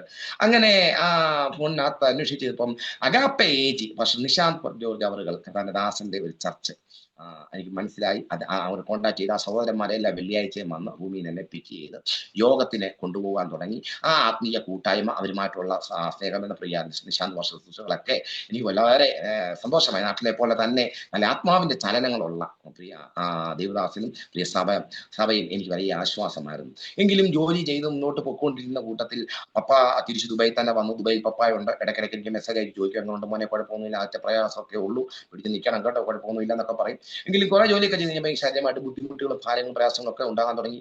അപ്പോഴും ദൂതുകൾ ഇങ്ങനെ കേട്ടുകൊണ്ടിരിക്കുന്നു. അപ്പോഴും ചില ദർശനങ്ങളൊക്കെ ചെറിയ തോതിലൊക്കെ കാണുന്നുണ്ട്. എന്റെ ഉള്ളിനകത്ത് ഭയങ്കര പ്രയാസം വരും. അപ്പൊ ഞാൻ പപ്പയോട് പറയും, പപ്പ പറയും, എടാ ഒരുത്തനെ തന്നെ നനച്ചിരുന്നാൽ വരുന്നതെല്ലാം അവനും തോന്നും. പാസ്റ്റാകും എന്നൊക്കെ ഉള്ള ഒരു ചിന്ത നിന്റെ മനസ്സിൽ ഇങ്ങനെ മൈൻഡിൽ കയറി കിടക്കുന്നത് കൊണ്ട് നിനക്കിവിടെ ജോലി ചെയ്യാനും ഒക്കത്തില്ല, ഒന്നും ചെയ്യാനും ഒക്കത്തില്ല. അതുകൊണ്ട് ആ ചിന്ത എല്ലാം വിട്ടേനെ, ദൈവം ആക്കുമ്പോൾ ആക്കട്ടെ, അതിനെ പ്രാർത്ഥനയോടെ ഇരിക്കാൻ പറയും. പക്ഷേ എനിക്ക് ഒരു ദിവസം നേരം പോലും ജോലി ചെയ്യാൻ പറ്റാത്ത രീതിയിൽ ശരീരത്തിന് ചില പ്രയാസങ്ങളൊക്കെ ഉണ്ടായി. ഹോസ്പിറ്റലിലൊക്കെ പോയി ചില ലീവുകളൊക്കെ എടുക്കേണ്ടതായിട്ട് വന്നു. അങ്ങനെ ഭയങ്കര പ്രയാസമായി കഴിഞ്ഞപ്പോഴത്തേക്ക് ഞാൻ ദൈവത്തോട് ചോദിച്ചു, കർത്താവേ, എന്നെ ഈ രാജ്യത്ത് നീ അയച്ചു, എൻ്റെ മേൽ ദൈവത്തിന്റെ വിളിയുണ്ട്, ഞാൻ ഇനി എന്താണ് ചെയ്യേണ്ടത്? എനിക്ക് ഇനി ദൈവദാസന്മാർ ഒരാൾ പോലും എന്നോട് ദൂത് പറയണ്ട, നീ എന്നോട് സംസാരിക്കണം, വ്യക്തമായി എന്നോട് ഇടപെടണം എന്ന് ദൈവത്തോട് പ്രാർത്ഥിച്ചിട്ട് കിടക്കാൻ തുടങ്ങി. ഞാൻ രാത്രി ഒന്നും കണ്ടില്ല, ഒരു ദൈവശബ്ദവും കേട്ടില്ല. പിറ്റേ ദിവസം ഒന്നും കണ്ടില്ല, ഒന്നും കേട്ടില്ല. ആ ദിവസങ്ങളിലൊക്കെ പ്രാർത്ഥിച്ചിട്ട് കിടന്നു. ചില ദിവസങ്ങളിൽ ഈ വിഷയം പ്രാർത്ഥിക്കുന്നത്, മറ്റു വിഷയങ്ങൾ പ്രാർത്ഥിച്ചിട്ട്. പക്ഷെ ആ ദിവസങ്ങളിൽ ഒരു ദിവസം ഞാൻ വലിയ ക്രൗഡിന് മുമ്പിൽ നിന്ന് ശക്തിയോടെ പ്രസംഗിക്കുന്നതായിട്ട് ഞാൻ കാണാം. ഭയങ്കര പവർഫുൾ ആയിട്ട് നിന്ന് ദൈവവചനം പറയുന്നത്, അങ്ങോട്ടും ഇങ്ങോട്ടും ഓടി നടന്ന് പ്രസംഗിക്കുന്നതും ജനത്തിന് നടക്ക് ഇറങ്ങി വരുന്നതൊക്കെ എങ്ങനെ സ്വപ്നം കാണുക. ആ സമയത്ത് ഈ ആളുകൾ വളരെ സ്കാറ്റേഡ് ആയിട്ട് ഓടുന്നതും വലിയ പ്രശ്നം പരിശുദ്ധമായ അന്തരീക്ഷം വന്നപ്പോൾ എൻ്റെ ആളുകളെ, എൻ്റെ പപ്പായെയും എൻ്റെ മമ്മിയെയും കുഞ്ഞിനെയൊക്കെ ഉള്ള ഒരു കാണാനുള്ള ഒരു ചിന്തയ്ക്ക് ഞാനിങ്ങനെ നടന്നപ്പോൾ രാജാനുബാഹുവായ മനുഷ്യൻ വന്ന് എൻ്റെ കയ്യെ പിടിച്ചിട്ട് ജനങ്ങളിലേക്ക് എന്നെ നീക്കി നിർത്തുന്ന ഒരു അനുഭവം എനിക്കുണ്ടായി. അപ്പൊ എൻ്റെ മനസ്സിൽ എനിക്ക് തോന്നി, ദൈവത്തിന്റെ കോളിങ്, ദൈവത്തിന്റെ പദ്ധതി എനിക്കുണ്ടല്ലോ. ഞാൻ എൻ്റെ ആളുകളെ തപ്പി പോകുമ്പോൾ ഞാൻ എൻ്റെ കയ്യെ പിടിക്കുന്നു. പ്രിയ അല്ലിയാസ്ത്ര, എന്നെ കേൾക്കുന്ന ദൈവദാസന്മാരെ, ദൈവമക്കളെ, അന്ന് ജനതകളുടെ ഇടയിലേക്ക് വീഴ്ത്തപ്പെട്ടവനാ ഞാൻ. ഇന്നും അനേക ജനതകളുടെ നടുവിൽ തന്നെ അവർക്ക് ആശ്വാസവും വിടുതലുമായി, അവർക്ക് അനുഗ്രഹവുമായി കർത്താവ് എന്നെ ഉപയോഗിച്ചുകൊണ്ടിരിക്കുന്നു. ഒരുപാട് സഭകളിലും ഒരുപാട് ഭവനങ്ങളിലും ഒക്കെ കർത്താവ് ശുശ്രൂഷയുമായിട്ട് ബന്ധത്തിൽ ഇന്ന് എന്നെ നിർത്തിയിരിക്കുമ്പോൾ, ദൈവം എന്നെ വഴി നടത്തുമ്പോൾ ആ ഇന്നലകളുടെ അനുഭവം ഞാൻ എപ്പോഴും ഓർക്കാറുണ്ട്. അപ്പോൾ തന്നെ ഞാൻ അവിടെ ജോലി ചെയ്യുന്ന സമയത്ത് ഈ പെർഫ്യൂമിന്റെ കാർട്ടൂൺ ബോക്സുകൾ ഇങ്ങനെ അടുക്കി വെക്കും. അതിനകത്ത് പെർഫ്യൂം ഇങ്ങനെ അടിക്കടിക്ക് വെച്ചേക്കുക. അപ്പോൾ 1, 2, 3 ഇങ്ങനെ അടിക്കും. വിശ്വാസികൾ ഇങ്ങനെ സഭയിൽ ഇരിക്കുന്ന പോലെ ഈ കാർട്ടൂൺ ബോക്സുകൾ നിർത്തി വെച്ചേക്കുന്നത്. അപ്പൊ ഞാൻ അതിന്റെ ഫ്രണ്ടിൽ നിന്നിട്ട് ഇതിന്റെ മാനുഫാക്ചറിങ് വർക്കൊക്കെ ചെയ്യുന്ന സമയത്ത് ഓരോ ദിവസം ഓരോ ശുശ്രൂഷയാണ്. ഒരു ദിവസം കൺവെൻഷൻ അവസാനിക്കുന്നത്, അടുത്തും അകലെയും ചാരത്തും ദൂരത്തുമായി നിൽക്കുന്ന ദൈവത്തിന്റെ ജനമേ, ശബ്ദപരിധിയിൽ എന്നെ കേൾക്കുന്നവരെ, ഇന്നത്തെ കൺവെൻഷനിൽ ഞാൻ കൺവെൻഷൻ പ്രസംഗിക്കുക. കാരണം ഇവരെല്ലാം ജനമായിട്ട് ഞാൻ കണ്ട ഈ കൺവെൻഷൻ പ്രസംഗിക്കുന്നത്. അടുത്ത ദിവസം ഉപവാസ പ്രാർത്ഥനയാണ്. 21 ദിവസം ഉപവാസ പ്രാർത്ഥനയുടെ 4-ാം ദിവസം കൂടി വന്ന ദൈവമക്കൾക്ക് ദൈവത്തിന്റെ നാമത്തിലുള്ള സ്നേഹബന്ധനം. അപ്പൊ എന്തുവാ കാർട്ടൂൺ ബോക്സിനോട് അത് പറയുന്നത്. എന്നിട്ട് പ്രസംഗിച്ചിട്ട് കുറച്ചങ്ങോട്ട് ഈ കാർട്ടൂൺ ബോക്സിന്റെ അടുത്തോട്ട് ഞാൻ അവിടെ ഇറങ്ങിച്ചെല്ലും. എന്നിട്ട് ഇതിന്റെയൊക്കെ തലയിലോട്ട് മണ്ടലോട്ട് കൈവെക്കും. ഒരു വിശ്വാസത്തിന്റെ തലയെ കൈവെക്കുന്ന പോലെ കൈവെക്കുന്നത്. ഇങ്ങനെയല്ല, അങ്ങനെ ഒരു പൊട്ടനെ പോലെ ഓരോ കാര്യങ്ങളൊക്കെ അങ്ങോട്ട് ചെയ്യാൻ തുടങ്ങി. ദൈവം ഇതെല്ലാം കണ്ടു. അന്ന് ആ കാർട്ടൂൺ ബോക്സുകളെ ഓരോ വിശ്വാസിയായി കണ്ട് അവരുടെ നടുവിൽ പ്രസംഗിച്ച് അവരെ എല്ലാം ഓരോരോ ജീവിതാനുഭവത്തിലൂടെ കടന്നു പോകുന്നവരായിട്ട് ചിന്തിച്ച് ശുശ്രൂഷിച്ച ആ അനുഭവങ്ങളെ എല്ലാം ദൈവം കണ്ടേച്ച് പിന്നത്തേതിൽ അനേകരുടെ നടുവിൽ, ആയിരങ്ങളുടെ നടുവിൽ പ്രയോജനപ്പെടുന്ന ഒരു ദൈവദാസനാക്കി എന്നെ മോൾഡ് ചെയ്ത് എടുത്തു. ആ ദൈവിക ദർശനം ഞാൻ കണ്ടെന്ന് പറഞ്ഞല്ലോ. ആ ദൈവിക ദർശനം കണ്ടു കഴിഞ്ഞപ്പോൾ ഞാൻ പിന്നത്തേതിൽ ഞാൻ തന്നെ ആ ജോലി അർവാബിനോട് നേരിട്ട് പോയി കണ്ടു പറഞ്ഞ് ഞാൻ ആ ജോലി രാജിവെച്ച് അവിടുന്ന് ഞാൻ നേരെ തിരിച്ച് പപ്പായോട് ഞാൻ പറഞ്ഞിട്ട് ഒരു വാക്ക് പറഞ്ഞു, അപ്പ ഞാൻ പോവാം, ഇനി ഞാൻ ഇവിടെ ജോലി ചെയ്യുന്നില്ല. പപ്പ പറഞ്ഞു, മോനെ നീ അബദ്ധമാ കാണിക്കുന്നത്, പിടിച്ചു നിൽക്കുക, കുറച്ചു കാലം കൂടെ പിടിച്ചു നിൽക്കുക, എന്താണ് നിന്റെ പ്രശ്നം എന്ന് ചോദിച്ചു. ഞാൻ പറഞ്ഞു, ദൈവവേല ചെയ്യണം, എനിക്കതാണ് ആഗ്രഹം. എനിക്ക് ഭൂമിയിലെ സ്വത്തോ സമ്പത്തോ ഉയർച്ചകളോ മാന്യതകളോ അല്ല, സുവിശേഷം അറിയിക്കണം. അനേകരെ പാപത്തിന്റെ പടുകുഴിയിൽ നിന്ന് വിടുവിപ്പാൻ എന്നെ ദൈവം കണ്ടെങ്കിൽ, ദൈവം അതിനെ വിളിച്ചിട്ടുണ്ടെങ്കിൽ, വേണ്ട ഇപ്പോഴും ഞാൻ ഈ രാജ്യത്ത് വെച്ച് ഈ ദർശനം കണ്ടു, ഞാൻ പോവാൻ തോന്നും. ഒരാവശ്യത്തിന് ഞാൻ അങ്ങനെ കയറി പറഞ്ഞു ചെയ്തു. പക്ഷെങ്കിൽ 6 മാസമേ ആയിട്ടുള്ളൂ. ഈ നാട്ടിലോട്ട് പോകാൻ ഓർത്തപ്പോ എൻ്റെ ഹൃദയത്തിന് വലിയ ഭാരം. ഇച്ചിരി പൈസ അവിടുന്ന് കിട്ടിയത് കയ്യിലുണ്ട്, ഇച്ചിരി ഉണ്ട്, ഒത്തിരി ഒന്നും ഇല്ല, ഇച്ചിരി. അതുകൊണ്ട് തന്നെ ബദാമും ഇച്ചിരി ക്യാഷുണ്ട്, ഇതെല്ലാം കൂടെ ഒക്കെ വാങ്ങിച്ചുകൊണ്ടൊക്കെ പോകുന്ന ചിന്തിച്ചപ്പോഴത്തേന് ഞാൻ ചിന്തിക്കുക, 6 മാസം കഴിഞ്ഞിട്ട് തിരിച്ചു വരുന്നു, ഇതെല്ലാം വാങ്ങിച്ചുകൊണ്ട് ചെന്ന് കഴിഞ്ഞാൽ എന്തോ എന്തോ വിചാരിക്കും. എന്നാലും സാധനമില്ല, എന്തുവായാലും ഗൾഫിന്നല്ല ചെല്ലുന്നതെന്ന് പറഞ്ഞു ഇതൊക്കെ ഇച്ചിരൊക്കെ വാങ്ങിച്ചൊക്കെ കൊണ്ട് സെറ്റ് ചെയ്ത് വെച്ച് കഴിഞ്ഞിട്ട് ഞാൻ തിരിച്ച് ഷാർജയിൽ നിന്ന് കേരളത്തിലോട്ട് പോകുന്നതിന്റെ 2 ദിവസം മുമ്പ് ആ സ്റ്റെയറയിൽ, ലേബർ ക്യാമ്പിന്റെ സ്റ്റെയറയിൽ ഇരുന്ന് പൊട്ടിക്കരയാൻ തുടങ്ങി. ഒത്തിരി സങ്കടം. എന്റെ പപ്പായെല്ലാം വിഷമിപ്പിച്ചിട്ടാണല്ലോ പോകുന്നത് എന്നുള്ള ചിന്ത. എന്നെ ദൈവം വിളിച്ചത് കൊണ്ടാണല്ലോ എനിക്ക് ഇങ്ങനെ ചെയ്യേണ്ടതായിട്ട് വരുന്നത്. പല ആത്മഭാരം കൊണ്ടും പിന്നെ എൻ്റെ ആ കൊച്ചു പയ്യനുമാണല്ലോ. എന്നെ തന്നെയുമല്ല, അന്നും ഇന്നും ചെറിയ കാര്യം മതി സങ്കടപ്പെടാൻ. ഒരാളൊരു വിഷമം പറഞ്ഞുകൊണ്ടിരിക്കുക, അദ്ദേഹം സാധാരണയായി നമ്മൾ ദൈവദാസന്മാർ അങ്ങനെ കരയാറില്ല. കണ്ണുനീര് ഹൃദയത്തിലെ ആ സങ്കടം കാണിച്ചിട്ട് പുറമെ പ്രസന്നവതനായിട്ടിരിക്കണമെന്നാണ് അതിന്റെ നോംസ്, അങ്ങനെ ആണല്ലോ. എങ്കിലും ഞാൻ അങ്ങ് കരഞ്ഞു പോകും. ചിലപ്പോഴൊക്കെ കണ്ണൊക്കെ നിറഞ്ഞൊഴുകും. ചിലപ്പോൾ കൈകൊണ്ട് തന്നെ മുഖം പറയാം. അങ്ങനെ ചെറിയ കാര്യം മതി എനിക്ക് സങ്കടം വരാൻ. ഞാനപ്പോൾ എൻ്റെ ഈ അവസ്ഥകൾ ഞാൻ തന്നെ ഓർത്തിട്ട് ഞാൻ സങ്കടപ്പെട്ട് കരഞ്ഞ് ഒത്തിരി അങ്ങ് ചെറുതായിട്ട് ഏങ്ങലടിക്കാൻ തുടങ്ങിയപ്പം എൻ്റെ ശരീരത്തിന് ഒരു ദൈവശക്തി ഇറങ്ങി വന്നു. എന്നോട് ഞാനൊരു ദൈവിക ഇടപെടൽ അനുഭവിപ്പാൻ തുടങ്ങി. അതിങ്ങനെയാണ് ദൈവിക ഇടപെടൽ അനുഭവിച്ചത്. നിന്റെ കണ്ണുനീര് വീണ ഈ മണ്ണിൽ എൻ്റെ വചനവുമായി ഞാൻ നിന്നെ അയക്കും. ഇവിടെ നിന്നായിരിക്കും നിന്റെ വിദേശ മിനിസ്ട്രിയുടെ ആരംഭം. ഈ ശുശ്രൂഷ ഈ ദൈവ ഇടപെടൽ കേട്ടപ്പോൾ തന്നെ ഞാൻ ആരും എന്നെ കൈക്ക് പിടിച്ച് എഴുന്നേപ്പിച്ചിട്ടുണ്ട്. ഞാൻ എഴുന്നേറ്റ് പോയി ഒരു പബ്ലിക്കായിട്ട് മുഖം കഴുകുന്ന ഒരു പൈപ്പ് ഉണ്ട്, അവിടെ പോയി മുഖമൊക്കെ കഴുകി മുഖമൊക്കെ തുടച്ച് ഭയങ്കര എന്തെന്നറിയത്തില്ല, ഭാരം എങ്ങോട്ട് പോയെന്ന് അറിയത്തില്ല. എന്റെ ഭാരം യഹോവയുടെ മേൽ വെച്ചു കൊടുക്കുക. നീതിമാൻ കുലുങ്ങിപ്പോകാൻ അവൻ സമ്മതിക്കട്ടെ വചനം പോലെ തന്നെ കുലുങ്ങിപ്പോകേണ്ട ആ സാഹചര്യത്തിൽ, കലങ്ങിപ്പോകേണ്ട സാഹചര്യത്തിൽ അല്ല, എന്റെ ഭാരം ദൈവം ഏറ്റെടുത്ത് ദൈവം മുമ്പാകെ എന്റെ ഭാരത്തെ ഇറക്കി വെച്ചപ്പോൾ ഞാൻ ഫ്രീ ആകുവാൻ ഇടയായി തീർന്നു. ഞാൻ പിന്നെ ഒന്നും ഓർത്ത് സങ്കടപ്പെട്ടില്ല. അങ്ങനെ ഞാൻ എല്ലാം ബൈക്ക് ചെയ്ത് അടുത്ത ദിവസങ്ങൾ തിരിച്ച് നാട്ടിലേക്ക് വരുവാൻ ഇടയായി തീർന്നു. നാട്ടിൽ വന്നതിന് ശേഷമായിട്ട് ഒത്തിരി പരിഹാസങ്ങളും ഒത്തിരി നിന്ദകളും അപമാനങ്ങളും ഏറ്റു. പലരും കളിയാക്കി ചോദിച്ചു, 6 മാസം കഴിഞ്ഞ് തിരിച്ചിങ്ങി വന്നല്ലേ, എടാ മോനെ എന്തുവാടാ കാണിച്ച, ഈ വീടിനെ അത്താണിയായിട്ടല്ലടാ നിന്നെ അയച്ചത്, ഈ പപ്പ എന്റെ അപ്പനെ നീ ദുഃഖിപ്പിക്കുകയല്ലാണോ ചെയ്തത്. ഒത്തിരി ചോദ്യങ്ങൾ. അപ്പൊ പലതിനും ഉത്തരം പറയാനില്ല. ചിലരോടൊക്കെ പറഞ്ഞു, ദൈവം വിളിച്ചിട്ടാണ് ഞാൻ വന്നത്, എന്റെ അപ്പന് ദൈവമാണ് എന്നെ കൊടുത്തത്, സ്തോത്രം, ദൈവത്തിന്റെ വിശ്വസ്തതയാണ് എന്നെ വഴി നടത്തുന്നത്. ഇതെല്ലാം പറഞ്ഞ് ഞാൻ വാക്തത്വം മുറുകെ പിടിച്ച പോന്നെന്നൊക്കെ പറഞ്ഞു. കുറച്ച് നാൾ കൂടെ കഴിഞ്ഞപ്പോൾ എന്റെ പപ്പ നാട്ടിലേക്ക് വന്നു. നാട്ടിലേക്ക് വന്നതിന് ശേഷം പപ്പ എന്നോട് പറഞ്ഞു, ഒരു ഡേറ്റ് പറഞ്ഞു. ആ ഡേറ്റിൽ ഒന്നെങ്കിൽ നീ തിരിച്ച് ഷാർജയിലേക്ക് പോവുക, നീ രാജിവെച്ചോ ഇല്ലയോന്നും എനിക്ക് അറിയണ്ട, ആ ഡേറ്റിൽ ഒന്നെങ്കിൽ തിരിച്ചു പോവുക, അല്ല എങ്കിൽ ഈ വീട്ടിൽ നിന്ന് പുറത്തു പോകും. മോനെ, എന്റെ കയ്യിലൊരു മുറിവുണ്ടായാൽ ആ മുറിവിനെ ഞാൻ എത്രയും പെട്ടെന്ന് അതിന് മരുന്ന് വെച്ച് അതിനെ ക്യൂർ ചെയ്യാൻ, അതിനെ മാറ്റുവാൻ നോക്കും. എന്നിട്ടും മാറുന്നില്ല എങ്കിൽ ആ മുറിവ് വ്രണമായി പഴുത്തളിഞ്ഞ് അത് വിഷയമാണെങ്കിൽ ഞാൻ ആ മുറിഞ്ഞ ഭാഗം അങ്ങ് കട്ട് ചെയ്ത് കളയും. എൻ്റെ ജീവിതത്തിൽ സംഭവിച്ച മുറിവാങ്ങി നിന്നെ ഞാൻ എൻ്റെ ജീവിതത്തിൽ നിന്ന് കട്ട് ചെയ്യാൻ പോവില്ല. ഒന്നെങ്കിൽ മടങ്ങിപ്പോയി ഞാൻ പറയുന്ന അനുസരിച്ച് നിൽക്കാമെങ്കിൽ നിനക്ക് എൻ്റെ വസ്തുവും എൻ്റെ സമ്പത്തും അതിനകത്ത് എല്ലാ അവകാശം പോർഷനും എൻ്റെ സ്നേഹവും കരുതലും അന്ത്യം വരെ കാണും. അല്ല, നിന്റെ ഇഷ്ടപ്രകാരം ഏതോ ദൈവദാസന്മാർ പറയുന്നത് കേട്ടാണ് നീ പോകുന്നത് എങ്കിൽ, നീ കണ്ട പേക്കിനാവുകളുടെ അടിസ്ഥാനത്തിലാണെങ്കിൽ ഞാനും നീ തമ്മിലൊരു ബന്ധവുമില്ല. ഈ പദമാണ് പപ്പ പറഞ്ഞത്. അതുപോലെ ഞാനങ്ങ് പറയുക. സ്തോത്രം. അങ്ങനെ കേട്ടു. ഞാൻ എന്നിട്ടും കാര്യമാക്കുന്നില്ല. കാരണം പപ്പായും ഞാനും തമ്മിൽ തെറ്റുക എന്ന് പറഞ്ഞാൽ എനിക്കത് ചിന്തിക്കാനേ ഒക്കത്തില്ല. കാരണം ഞങ്ങൾ അതുപോലെ സ്നേഹിതരാണ്, അതുപോലെ അടുപ്പമാണ് ഞങ്ങൾ തമ്മിൽ. എന്തിനു പറയുന്നു, പപ്പ ഇങ്ങനെ പറഞ്ഞ് ആ ഡേറ്റ് ആയ സമയത്ത് ഉച്ചയ്ക്ക് ഒരു 1:15 സമയം നല്ല മീൻകറി കൂട്ടി ഞാൻ ചോറിനോണ്ടിരിക്കുക. മീൻകറി ഉണ്ട്, തോരനുണ്ട്, അതൊക്കെ കൂട്ടി ഇങ്ങനെ സന്തോഷമായിട്ട് ഭക്ഷണം കഴിച്ചുകൊണ്ടിരുന്നപ്പോൾ ഹാളിൽ തന്നെ ഒരു കട്ടിലിട്ടിട്ടുണ്ട്. കട്ടിലെ പപ്പ കിടക്കുക. എടാ, നിന്നോട് ഞാൻ പറഞ്ഞ ഡേറ്റ് ഇന്നാണ്, നീ ഓർക്കുന്നുണ്ടോ? പോകാൻ റെഡിയാണോ? എന്താണ് തീരുമാനം? അപ്പൊ ഞാൻ ചിരിച്ചോണ്ട് ഇത് കഴിക്കുക. നിന്നോടാ ചോദിച്ചോ നീ? പറഞ്ഞു, പപ്പ ദൈവവേലയെ ചെയ്യാനായിട്ടാണ് ഞാൻ നാട്ടിൽ വന്നത്, ഭൗതിക ജോലി ഉപേക്ഷിച്ച് വന്നത്, അതിനാ ഞാൻ അതേ ചെയ്യത്തുള്ളെന്ന് പറഞ്ഞു. ഇറങ്ങി പോടാ എന്റെ കണ്ണിന്റെ മുമ്പിൽ എന്ന് പറഞ്ഞിട്ട് പപ്പ കട്ടിൽ നിന്ന് ചാടി എഴുന്നേറ്റ് മാത്രമല്ല, അപ്പൊ എഴുന്നേറ്റിട്ട് ചോറ് കഴിച്ചുകൊണ്ട് എന്റെ അടുത്തേക്ക് വരുമെന്ന് എനിക്ക് ഉറപ്പായപ്പോൾ അതിനു മുമ്പേ ഞാൻ അങ്ങ് എഴുന്നേറ്റു. ഞാൻ അവിടെ നിന്ന് എഴുന്നേറ്റ് ആ ചോറ് പകുതി അവിടെ ഉണ്ട് എടുത്തിട്ട് ഞാൻ ആ പത്രം എടുത്ത് കിച്ചണിൽ കൊണ്ട് വെച്ചിട്ട് കൈ കഴുകിയിട്ട് നേരെ പോയി ഡ്രസ്സ് ചേഞ്ച് ചെയ്തു.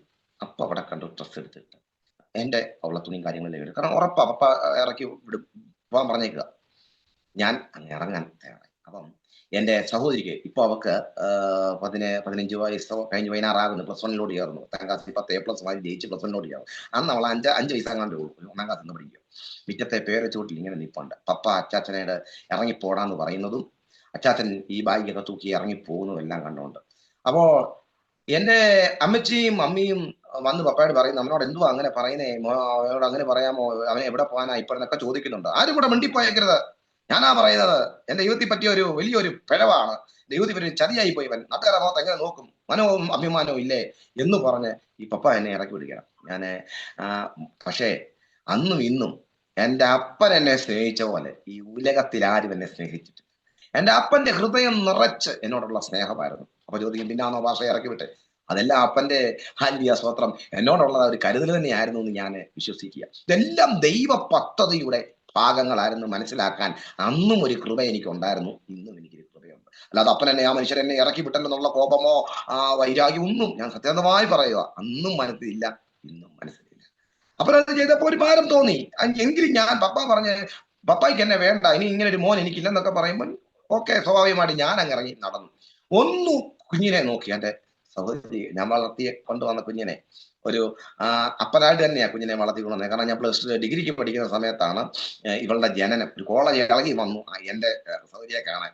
ഞാൻ ഈ കുഞ്ഞിനെ എടുത്തോണ്ട് കോന്നി കൂടെ നടന്നു പോയിക്കൊണ്ടിരുന്നപ്പോ ഒരിക്കൽ എന്റെ കൂടെ പഠിച്ച ഒരു പെൺകൊച്ച് ഓപ്പോസിറ്റ് വന്നിട്ട്, "എന്നാലും നിന്റെ കല്യാണം നടന്നത് നീ അറിയിച്ചില്ലല്ലോ" എന്ന് പറഞ്ഞു. ഞാൻ അതെന്താ കല്യാണം അങ്ങനെ ചോദിച്ചത്? അല്ല, കുഞ്ഞിരിക്കുന്നു. ഞാൻ ഇതെന്റെ സഹോദരിയാ, എന്റെ ഇളയതാന്ന് പറഞ്ഞ് ഒക്കെ ഞാൻ ഓർക്കുന്നു. അപ്പൊ അങ്ങനെ വളർത്തിക്കൊണ്ട് വന്ന എന്റെ കൊച്ചു കുഞ്ഞാണ് 1ാം ക്ലാസ്സിൽ പഠിക്കുക. അവള് ഈ മുറ്റത്തെ പേരച്ചൂട്ടി കൈ വെച്ച് ഇറങ്ങിപ്പോകുന്ന അച്ചാച്ചനെ നോക്കി അവള് സങ്കടപ്പെട്ട് നോക്കുന്ന പോലെ കണ്ടു. ഒന്ന് നോക്കിയിട്ട് ഒന്നുകൂടെ നോക്കി കഴിഞ്ഞാൽ ഞാൻ പൊട്ടിക്കരയുമെന്ന് ഓർത്തിട്ട് ഞാൻ മുൻപോട്ട് തന്നെ നടന്നു പോകുവാൻ ഇടയായി തീർന്നു. CM ഗീതാവിലെ ചില പാട്ടുകളൊക്കെ കാണാതെ പാടിപ്പാടി അങ്ങ് നടന്നു. സ്വോത്രം എങ്ങോട്ടെന്ന് അറിയത്തില്ല നടന്നു പോയി. അങ്ങനെ നടന്നു പോയി ഞാന് നേരെ എന്റെ പത്തനംതിട്ടയുള്ള എന്റെ ഒരു ആത്മാർത്ഥ സ്നേഹിതൻ അഭിലാഷ് ഉണ്ട്. അദ്ദേഹത്തിന്റെ വീട്ടിൽ 1-2 ദിവസം താമസിച്ചു.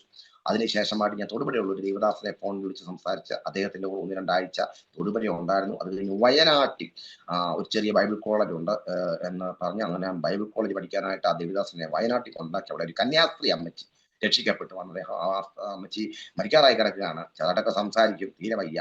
അപ്പൊ അവിടെ ചെന്നപ്പം ആ അന്തരീക്ഷമൊക്കെ കണ്ടപ്പോ എനിക്ക് മനസ്സിലായി അവിടെ വേറെ ആരുമില്ല, ഈ അമ്മച്ചി മരിക്കാറായി കിടക്കുകയാണ്. എന്നെ ഈ ദൈവാസം അവിടെ കൊണ്ട് വിടുകയും ചെയ്തു. ഏതായാലും ഞാൻ കൂടുതൽ വിശദീകരിക്കുന്നത് ഞാൻ ആ അമ്മച്ചി എടുത്ത് 2 ദിവസം കഴിയുമ്പോൾ എന്ന് പറഞ്ഞിട്ട്, അമ്മച്ചി ദൈവവേദനയ്ക്ക് വിളിയുള്ള ഒരു വ്യക്തിയാണ് ഞാൻ ഒരു നല്ല കുടുംബത്തിൽപ്പെട്ട ആളാണ്. എന്നെ കുറിച്ചുള്ള ദൈവത്തിന്റെ പദ്ധതി ഇതാണ്. ഞാൻ ഈ കർത്താവിന്റെ വേല ചെയ്യണം, അതാണ് എന്റെ കാര്യം, മറ്റൊന്നും ഞാൻ ചെയ്യത്തില്ല. ഇതാണ് എന്നെ കുറിച്ചുള്ള ദൈവത്തിന്റെ പദ്ധതി എന്ന് പറഞ്ഞപ്പോഴത്തേന് അമ്മച്ചി ഇങ്ങനെ അടുത്തോട്ട് ഇങ്ങനെ കൈ ആട്ടി വിളിച്ചു. കന്യാസ്ത്രീയാണ്, രക്ഷിക്കപ്പെട്ട് വന്നതാണ്, ഒരിക്കലും വിശ്വാസം നിൽക്കുന്ന ഒരു അമ്മച്ചിയാണ്. കൈ എടുത്ത് എന്റെ തലയെ അനുഗ്രഹിക്കാൻ ഞാൻ തല ഇങ്ങനെ കുനിച്ചു കൊടുത്തു. അന്നും ഇന്നും പ്രായമുള്ളവരായിക്കോട്ടെ, ഒരു കൊച്ചു കുഞ്ഞായിക്കോട്ടെ, ഒരു ദൂത് പറയുകയോ അല്ലെങ്കിൽ ഒരു ആലോചന പറയുകയോ ചെയ്താൽ അതിനെ ഞാൻ വിമർശിക്കത്തില്ല. അതിനെ ഞാൻ ആമേൻ പറഞ്ഞ് അതിനർഹിക്കേണ്ട ബഹുമാനത്തിൽ സ്വീകരിക്കുന്ന ഒരു മനസ്സ് എനിക്കുണ്ട്. ഞാൻ അനേക ദൈവദാസന്മാരുടെ ശുശ്രൂഷയിൽ അവർ പ്രസംഗിക്കുമ്പോൾ അല്യ സ്വത്രം ഞാൻ നന്നായിട്ട് കൈയടിക്കുകയും ആ വചനത്തെ നന്നായിട്ട് കേട്ട് ഗ്രഹിക്കുകയും നന്നായിട്ട് ചിരിച്ചത് ആസ്വദിക്കുകയും ചെയ്തൊരു മനസ്സ് എനിക്കുണ്ട്. അന്ന് ആ അമ്മച്ചി പറഞ്ഞു, എന്നെ അനുഗ്രഹിക്കുന്ന ചില വാക്കുകൾ പറഞ്ഞ് കൈ ഉയർത്തി ഞാൻ ആ തല അങ്ങോട്ട് കുനിച്ചു കൊടുത്തു. എന്റെ തലയിലോട്ട് ആ കന്യാസ്ത്രീ രക്ഷിക്കപ്പെട്ട വന്ന കന്യാസ്ത്രീ അമ്മച്ചി പോയി. ഞാൻ അമ്മച്ചിയുടെ മുഖം ഓർക്കുന്നു. അനുഗ്രഹിച്ചു. ഞാൻ അവിടെ നിന്ന് പോകുന്നു. ഞാൻ എറണാകുളം നോർത്തിൽ വന്ന് ഇറങ്ങി എറണാകുളം പട്ടണത്തിൽ ഞാൻ ഇങ്ങനെ നിന്നു. അപ്പം എന്റെ ചെറുപ്പകാലത്ത് എന്റെ 6-7 ക്ലാസ്സിൽ പഠിക്കുന്ന സമയത്ത് കേട്ട ഒരു പ്രവചനത്തിൽ ഒന്നായിരുന്നു, പലരും നിന്നെ ഒറ്റപ്പെടുത്തും, വളരെ ഏകാന്തത നീ അനുഭവിക്കും, പക്ഷേ പട്ടണ നടുവിൽ നീ എന്റെ മുഖം നോക്കും, അവിടെയും എന്റെ കരം നിനക്ക് അനുകൂലം എന്നൊരു പ്രവചനം ഞാൻ കേട്ടത് ഉണ്ട്. ഞാനപ്പം ഈ നോർത്തിൽ ചീറിപ്പായുന്ന വണ്ടി കൊണ്ടിരിക്കുക, നാളെ നോർത്തിൽ തൂക്കുവായി ഒക്കെ പിടിച്ചിരിക്കുക. ആരും ഇനി എങ്ങോട്ട് പോകാനാ? വേപ്പോട്ട് നോക്കി, എന്റെ ദൈവമേ നിന്റെ വിളി കേട്ട് ഇറങ്ങി ഇതുവരെയൊക്കെ ഇങ്ങനെയൊക്കെ ആയി പോയല്ലോ എന്ന് ചിന്തിച്ചപ്പോൾ ഈ ദൂത് എനിക്ക് ഓർമ്മ വന്നു. പട്ടണ നടുവിൽ നീ എന്റെ മുഖം നോക്കും, അവിടെയും എന്റെ കരം നിനക്ക് അനുകൂലം. പ്രിയ അഭിഷക്തന്മാരെ, ദൈവമക്കളെ, അവിടെ നിന്ന് 2 ഫോൺ എന്റെ കയ്യിൽ ഉണ്ടായിരുന്നു. അപ്പൊ എന്റെ പൈസ ഒക്കെ ഏകദേശം തീർന്നു. 2 ഫോൺ ഉണ്ടായിരുന്നു. ഒരു ഫോൺ അങ്ങോട്ട് വിറ്റ് ഇച്ചിരി പൈസ വാങ്ങിച്ചു. നാളെ എന്തോ റൂം വെക്കേറ്റ് ചെയ്യണമല്ലോ. ഞാൻ പെട്ടെന്ന് ഫോൺ എടുത്ത് വിളിച്ച് എന്റെ മമ്മിയുടെ അനിയത്തിയുടെ ഭർത്താവിനെ വിളിച്ച്, അങ്കിളിനെ വിളിച്ചു. തൃശ്ശൂരാണ് താമസിക്കുന്നത്. പപ്പ എന്നെ വീട്ടിൽ നിന്ന് ഇറക്കി വിട്ടു. എങ്ങോട്ട് പോകണമെന്ന് അറിയില്ല അങ്കിളെ, ഞാൻ എറണാകുളത്തുണ്ടെന്ന് പറഞ്ഞു. അവര് നല്ല ഭക്തരാണ്, ദൈവത്തെ വിളിക്കും, ശക്തമായിട്ട് ആത്മാർത്ഥമായി ദൈവത്തെ വിളിക്കുന്നവരാ. തൃശ്ശൂർ ഷാരോൻ സഭയിലെ അംഗങ്ങളാ. മോർണിംഗ് പോലെ ധൈര്യമായിട്ടിരിക്കാൻ നമുക്ക് വഴി ഉണ്ടാക്കാമെന്ന് പറഞ്ഞു. അങ്ങനെ ഞാൻ തൃശ്ശൂര് മണ്ണുത്തി എന്ന് പറയുന്ന സ്ഥലത്ത് ചെന്നു. ചിറക്കാക്കോടം എന്ന് പറഞ്ഞ സ്ഥലത്ത് ഒരു ചെറിയ കടയില് മൊബൈൽ ഫ്ലെക്സി ചെയ്ത് കൊടുക്കുന്ന ചെറിയ താൽക്കാലിക ജോലി ചെയ്ത് ഈ അങ്കിളിന്റെ ആന്റിയുടെയും അവരുടെ മക്കളെല്ലാം കൂടെ ഒന്നിച്ച് അവിടെ സ്നേഹമായിട്ട് സന്തോഷമായിട്ട് ഞാൻ ഇങ്ങനെ കഴിയുന്ന സമയത്താണ് എൻ്റെ പപ്പായുടെ അനിയൻ ഭയങ്കരമായിട്ടൊരു ആത്മഭാരവും വിഷമവും ഉണ്ടായി എന്നെക്കുറിച്ച്. ചേട്ടൻ ഇങ്ങനെയൊക്കെ ചെയ്തെങ്കിലും ഉപ്പാപ്പന് 2 പെൺകൊച്ചുങ്ങളാ. അപ്പൊ എന്നെ ആൺകൊച്ചാകുമ്പോ ഭയങ്കര കാര്യമാ എന്നെ. പ്രത്യേകിച്ച് ആൺകുട്ടികളോട് പ്രത്യേക വാത്സല്യവും സ്നേഹവും ഉപ്പാപ്പനുണ്ട്. എന്റെ തീരെ ചെറിയ പ്രായത്തില് എന്റെ മമ്മി എന്നെയും ഞാനുമായിട്ട് പത്തനാപുരത്ത് മമ്മി വീട്ടിൽ നിൽക്കുന്ന സമയത്ത് ഉപ്പാപ്പനെ എന്നെ കാണണം തോന്നിയിട്ട് അവിടെ വന്ന് ഉപ്പാപ്പൻ തന്നെ മുറ്റത്ത് കളിച്ചോണ്ടിരുന്ന എനിക്ക് ഉടുപ്പൊക്കെ ഇടിയിച്ച് മമ്മിയോട് ഒരു വാക്ക് പറഞ്ഞ് ഞാൻ ഇവനെ കൊണ്ടുപോകാന്ന് പറഞ്ഞ് എടുത്തോണ്ട് വീട്ടിൽ കൊണ്ടുവന്ന പാർട്ടിയാ എന്റെ ഉപ്പാപ്പനെ. അപ്പൊ എനിക്ക് ഈ അവസ്ഥ പറ്റി ഞാൻ എവിടെ ആരുടെ കൂടെയാണൊക്കെ അറിഞ്ഞപ്പോഴത്തേനെ അവന് ഭയങ്കര ഭാരമായിട്ട് എന്നെ ഫോൺ വിളിച്ച് എന്നോട് പറഞ്ഞു എത്രയും പെട്ടെന്ന് ഇനി വാടാ, കാര്യമൊന്നും കുഴപ്പമില്ല, ഞാൻ നോക്കിക്കോളാന്ന് പറഞ്ഞിട്ട് ഞാൻ നിന്നെ ബൈബിൾ കോളേജ് ചേർക്കാന്ന് പറഞ്ഞു. ഞാൻ അവരോട് യാത്ര പറഞ്ഞു അവിടെ നേരെ ഉപ്പാപ്പന്റെ വീട്ടിൽ വന്നു. അതായത് എന്റെ വീടിന്റെ അടുത്ത് തന്നെ ഉപ്പാപ്പന്റെ വീട്. ഞാൻ ഉപ്പാപ്പന്റെ വീടിനടുത്ത് താമസിക്കുമ്പോൾ തൊട്ട് ചില വീടുകൾക്ക് അപ്പുറത്ത് ഇത് ഈസ്റ്റ് മുക്ക് എന്ന് പറഞ്ഞ സ്ഥലത്താണെങ്കിൽ അത് ചെങ്ങറയില. ചെങ്ങറയിലെ എന്റെ പപ്പായും മമ്മിയും അമ്മച്ചിയും കുഞ്ഞും ഉണ്ട്. അപ്പം രാവിലെ പപ്പ 3 സ്റ്റാർ ഹോട്ടലിൽ കോന്നിയിൽ 3 സ്റ്റാർ ഹോട്ടലിൽ ജോലി ചെയ്യുന്നുണ്ട്. ജോലിക്ക് പോകും, വൈകിട്ടേ വരത്തുള്ളൂ.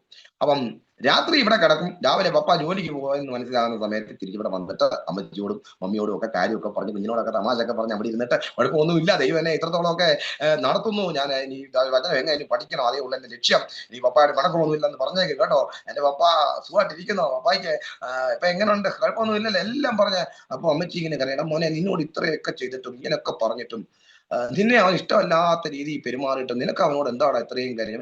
അതെന്റെ പപ്പയല്ലേ, എന്റെ പപ്പയ്ക്ക് എന്നോട് വണക്കമൊന്നുമില്ല. ആരാ പറഞ്ഞേ? ഞാൻ നന്നാകാനാ, ഞാൻ ഇച്ചിലൂടെ പപ്പ ആഗ്രഹിക്കുന്ന ലെവലിലേക്ക് ഉയരാൻ വേണ്ടി ഇതെല്ലാം പപ്പയുടെ ഒരു നാടകം വലിയ ഇതൊക്കെ എനിക്കറിയത്തില്ല അമ്മമ്മ എന്നൊക്കെ പറഞ്ഞേ. അപ്പൊ അമ്മമ്മയോട് പറയുമ്പോ അമ്മമ്മ കരഞ്ഞ്, അമ്മമ്മ എന്ന് പറഞ്ഞ അമ്മച്ചിയാ, അമ്മച്ചി കരയും. മമ്മിയും സങ്കടപ്പെടും. നമ്മൾ കരയരുത്, സങ്കടപ്പെടുന്നു പറഞ്ഞാൽ ഒന്ന് ചിരിച്ചെന്നൊക്കെ പറഞ്ഞിട്ട് തമാശക്കെ പറഞ്ഞ് ഒക്കെ നിൽക്കുന്ന അനുഭവങ്ങൾ ഞാൻ പറഞ്ഞു. ഇങ്ങനെ പെട്ടെന്ന് അവിടെ ചെന്നതുമായിട്ട് ഒന്ന് കുളിച്ച് റെഡിയായിട്ട് അപ്പൊ അമ്മച്ചി പറയും പെട്ടെന്ന് പൊക്കോ, അവൻ വരാൻ സമയമായി, പെട്ടെന്ന് പൊക്കോ. മമ്മി പറയും കുഞ്ഞു പൊക്കോ എന്ന് പറയും. ഞാൻ അവർക്ക് ടാറ്റയൊക്കെ പറഞ്ഞിട്ട് ഞാൻ പാപ്പനെ വീട്ടിൽ പോയി കിടക്കും. പിന്നെ 2 ദിവസം കഴിഞ്ഞ് രാവിലെ ഇവിടെ വരും. അപ്പൊ അങ്ങനെയൊക്കെ ആകാൻ തുടങ്ങി. അപ്പൊ പപ്പയ്ക്കും അത് മനസ്സിലാകാൻ തുടങ്ങി. പപ്പ ഒന്നും പറഞ്ഞില്ല. അങ്ങനെയൊക്കെ മുന്നോട്ട് പോയ സമയങ്ങളിൽ ഒന്നില് ഒരു വെള്ളിയാഴ്ച പ്രാർത്ഥനയ്ക്ക് ഞങ്ങളുടെ മാതൃ ചർച്ചിൽ തന്നെ ഞാൻ ചെന്നു. ഞങ്ങളുടെ അമ്മച്ചിയും ഉണ്ട്.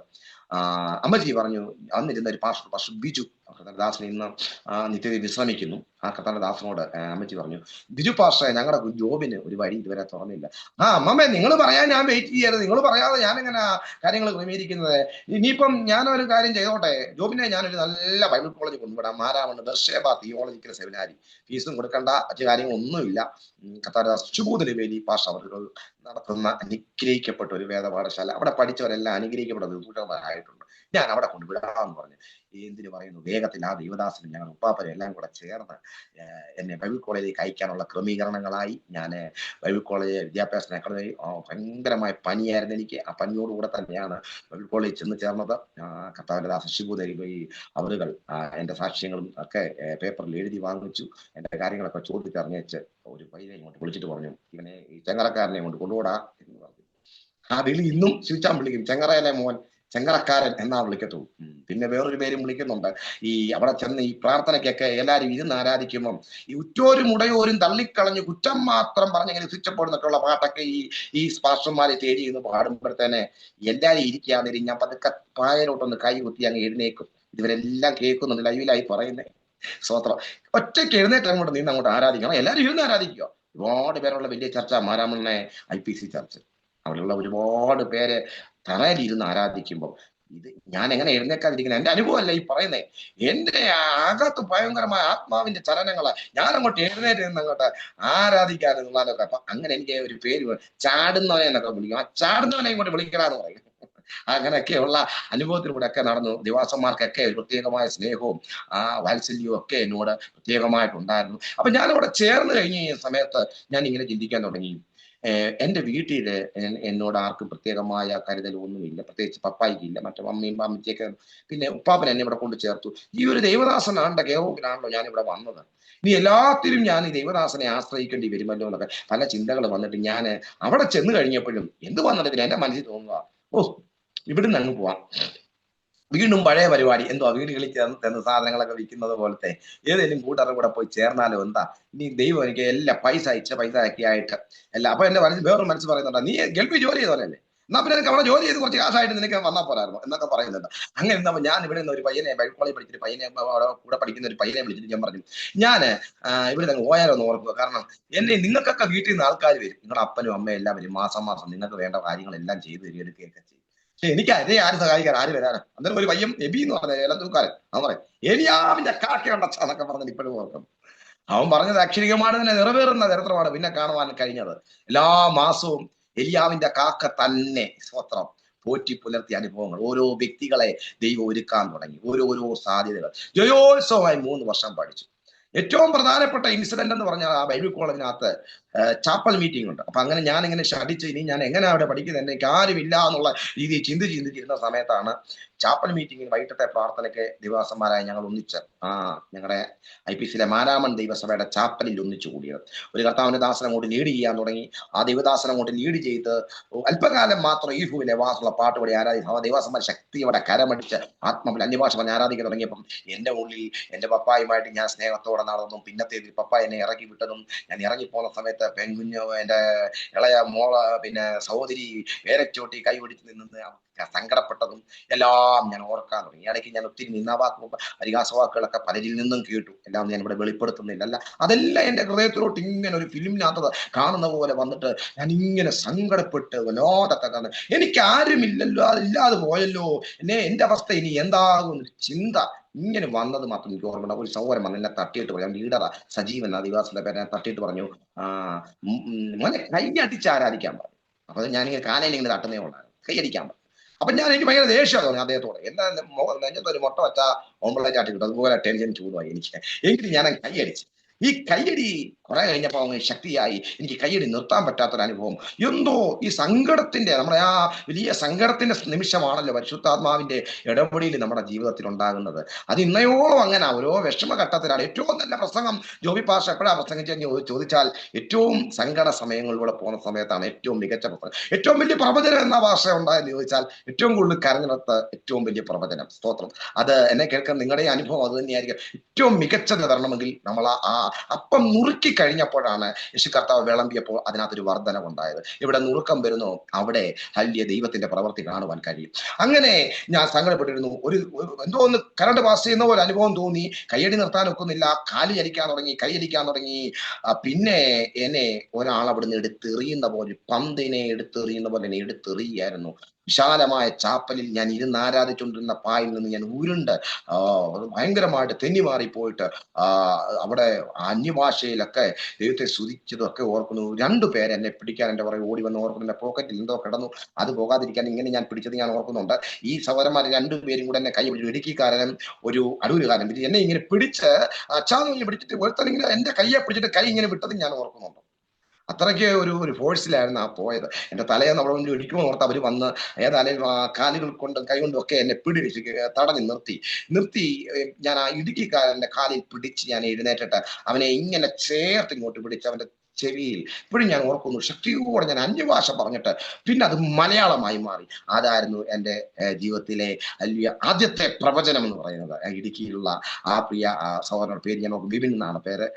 അദ്ദേഹം ഇപ്പോഴും കർത്താവിന്റെ വേലയിലുകൊണ്ട് ഞാൻ ആ ശക്തമായി പ്രവചിപ്പാൻ ഇടയായിട്ടുണ്ട്. തുടർന്ന് 3 മണിക്കൂർ എങ്ങനെ ബൈബിൾ കോളേജിൽ നിൽക്കുമെന്ന് ചിന്തിച്ച് ഞാൻ 3 വർഷം ഗ്രഹമായിട്ട് ആ ബൈബിൾ കോളേജിൽ പഠിച്ചു. എല്ലാ ദൈവദാസന്മാർക്കും എന്നോട് പ്രത്യേക സ്നേഹവും കരുണയും കരുതലും. ചെങ്ങറയിലെ മോൻ പ്രത്യേകിച്ച് എബി വാര്യാവരോ ഒരു ദൈവദാസനുണ്ട്. അദ്ദേഹം പഠിപ്പിച്ചുകൊണ്ടിരുന്നോ പറഞ്ഞു, മോനെ ചെങ്ങറ എന്ന് പറയുന്ന പേര് സ്ഥലത്തോട് ചേർന്ന് നിന്റെ പേരിനോട് ചേർന്ന സ്ഥലം വരുന്നത് കാണുന്നു, ഒത്തിരി അനുഗ്രഹിക്കപ്പെടും മോനെ എന്നൊക്കെ പറഞ്ഞ് ഇപ്പോഴും ഓർക്കുന്നു. അപ്പൊ അങ്ങനെയൊക്കെയുള്ള ദൂതുകളും പിന്നെ ഈ ദൈവദാസന്മാരെല്ലാം അവധിക്ക് നാട്ടിൽ പോകുമ്പോൾ വീടുകളിൽ പോകുമ്പം ചില ആളുകളൊക്കെ എന്നെ കൂടെ കൊണ്ടുപോകും. കാരണം അവരുടെ ചർച്ചിൽ ഒന്ന് പ്രസംഗിപ്പിക്കാനും ഒക്കെ ആയിട്ട്. അവിടെ അങ്ങനെ ആദ്യത്തെ പ്രസംഗം എന്ന് പറയാൻ അടൂര് പ്രിയ ജെയിംസ് എന്ന് പറയുന്ന അദ്ദേഹം പിന്നത്തെ എൻ്റെ ഒരു സഹശുശ്രൂഷകനായിട്ട് മാറി. ഇവിടെ പോയാലും കൂടെ കൊണ്ടുവന്നൊരു ദിവസനായിട്ട് പറയും. അദ്ദേഹത്തിന്റെ വീട്ടിലെ ഒരു യോഗത്തിൽ ആദ്യത്തെ പ്രസംഗം. ആ ശുശ്രൂഷ നയീനിലെ വിധവയെ കുറിച്ചായിരുന്നു ആ പ്രസംഗം. ആ പ്രസംഗത്തിൽ ഒത്തിരി പേര് ഭയങ്കര അഭിഷേകത്തെ ദൈവത്തെ ആരാധിക്കുന്നതൊക്കെ കാണാൻ ഇടയായി തീർന്നു. അവിടെ ആ സമയങ്ങളിലൊക്കെ പറഞ്ഞ പ്രവചനങ്ങളുടെ നിവൃത്തികളൊക്കെ ഉണ്ടായതിനു ശേഷമായിട്ട് തുടർമാനം അവർ നടക്കുന്ന ഉപവാസ പ്രാർത്ഥനകൾ ഓൾനൈറ്റുകളിലും ഒക്കെ വിളിച്ച് കൊണ്ടുപോയ അനുഭവങ്ങൾ ഓർക്കുന്നു. പിന്നെ പല ദിവസന്മാർ പല സ്ഥലങ്ങളിൽ കൊണ്ടുപോയി അനേക ഓൾ നൈറ്റിൽ, അതിനകത്ത് ഒരു ഓൾ നൈറ്റ് മറക്കാനൊക്കാത്ത ഓൾ നൈറ്റ് എന്ന് പറഞ്ഞാൽ അടൂര് കുറെ ദൈവദാസന്മാർ ചേർന്ന് നടത്തുന്ന ഒരു പ്രാർത്ഥന യോഗം. ആ യോഗത്തിനകത്ത് 1 മണി വരെ, 7 മണി മുതൽ 1 മണി വരെയും ആരാധന പ്രാർത്ഥനയൊക്കെയാ. 1 മണി ആയപ്പം ചുക്കാപ്പിയൊക്കെ കുടിച്ചിട്ട് ഞങ്ങൾ എല്ലാവരും കൂടെ പാർഷന്മാരും ഭാര്യമാരും മാത്രമേ ഉള്ളൂ. ഏൽപ്പിച്ചിട്ട് ഇങ്ങനെ ഇരുന്നപ്പോൾ എല്ലാം സീനിയറാണ്. 35 വർഷം 40 വർഷമൊക്കെ ശുശ്രൂഷിച്ചവരുണ്ട്, 28 വർഷം ശുശ്രൂഷിച്ചവരുണ്ട്, വലിയ വലിയ സഭയുടെ ഭാഷ പാടും. നമ്മളൊരു കൊച്ചു പയ്യനെ എന്നെ ആ ഗസ്റ്റായിട്ട് വിളിച്ചേക്കുന്നത് അവിടെ ശുശ്രൂഷിക്കാൻ. അപ്പോ ഇതെല്ലാം ഒന്ന് കാണാനും കേൾക്കാനും ശുശ്രൂഷ അനുഭവിക്കാനും ഭാഷമാരിങ്ങനെ ഇരിക്കുക. 1 മണിയായപ്പോൾ പറഞ്ഞു, നമ്മുടെ നടുവിൽ നമ്മൾ ക്ഷണിച്ചിരിക്കുന്ന വിശിഷ്ട അതിഥിയായിട്ടുള്ള പ്രിയ മോൻ, പ്രിയ പൈതൽ, ദൈവവചനം ശുശ്രൂഷിക്കാൻ അനുഗ്രഹിക്കപ്പെട്ട ദൈവദാസൻ പറഞ്ഞു. അപ്പൊ ഞാൻ ഇങ്ങനെ അടുത്തിരുന്ന പാസ്പോർട്ട് ചോദിച്ചാൽ ലോകത്തിന്റെ മെയിനായിട്ടുള്ള ദൈവാസനായിട്ട് പക്ഷെ എത്ര സമയമാണ് ഞാൻ ഇത് കണ്ടത്. പക്ഷെ ഇപ്പൊ 1 മണിയായി, ഇത് ഓൺലൈറ്റാ, എത്ര വേണമല്ലോ അങ്ങോട്ട് പ്രസംഗിച്ചോ എന്ന് പറയാനിടയായി തീർന്നു. 1 മണിക്ക് അങ്ങോട്ട് പ്രസംഗിച്ചു. ദൈവ കൃപയാൽ ഒരു 3 ആകുന്ന വരെയും പ്രസംഗമാണ് അങ്ങ് പ്രസംഗിച്ചുകൊണ്ടിരുന്നത്. ആ പ്രസംഗത്തിന്റെ തുടക്കത്തിൽ ഞാൻ പറഞ്ഞൊരു കാര്യം ഇതാ, ഇരുമ്പ് കൊണ്ട് അല്ലെ മഴ കൊണ്ട് ഇരുമ്പ് കൊണ്ട് എന്തോ പറഞ്ഞ് ശരിക്കും ഓർക്കുന്നില്ല, തടിക്കിട്ട് വെട്ടിയ മുറിയും, ഇരുമ്പ് കൊണ്ട് ഇരുമ്പലിട്ട് വെട്ടിയ പ്രയാസമാ. ഇരിക്കുന്ന എല്ലാം വാർഷന്മാരാ, എന്നെക്കാട്ടി അതിനറിയാവുന്നവരാ, എന്നെക്കാട്ടി ശുശ്രൂഷ പരിചയമുള്ളവരാ. എങ്കിലും എന്നെ ഏൽപ്പിച്ച രീതി കാര്യങ്ങൾ ചെയ്യുന്ന വിശ്വാസം അന്നും ഇന്നും അങ്ങനെയാ. എത്ര വലിയ ദൈവദാസനായാലും എത്ര വലിയ സഭയാണെങ്കിലും കർത്താവ് എന്നെ ഏൽപ്പിച്ച കാര്യം എഴുന്നേറ്റ് എന്ന് പറഞ്ഞിട്ട് ഇരിക്കുക എന്നുള്ള ഒരു അനുഭവമാണ് അന്നും ഇന്നും എൻ്റെ ശുശ്രൂഷയിലെ അനുഭവം. അതെല്ലാം ദൈവം എന്നെ കണ്ടൊരു വ്യക്തിയാണെന്നുള്ള എൻ്റെ നിറഞ്ഞ ബോധ്യമാണ്.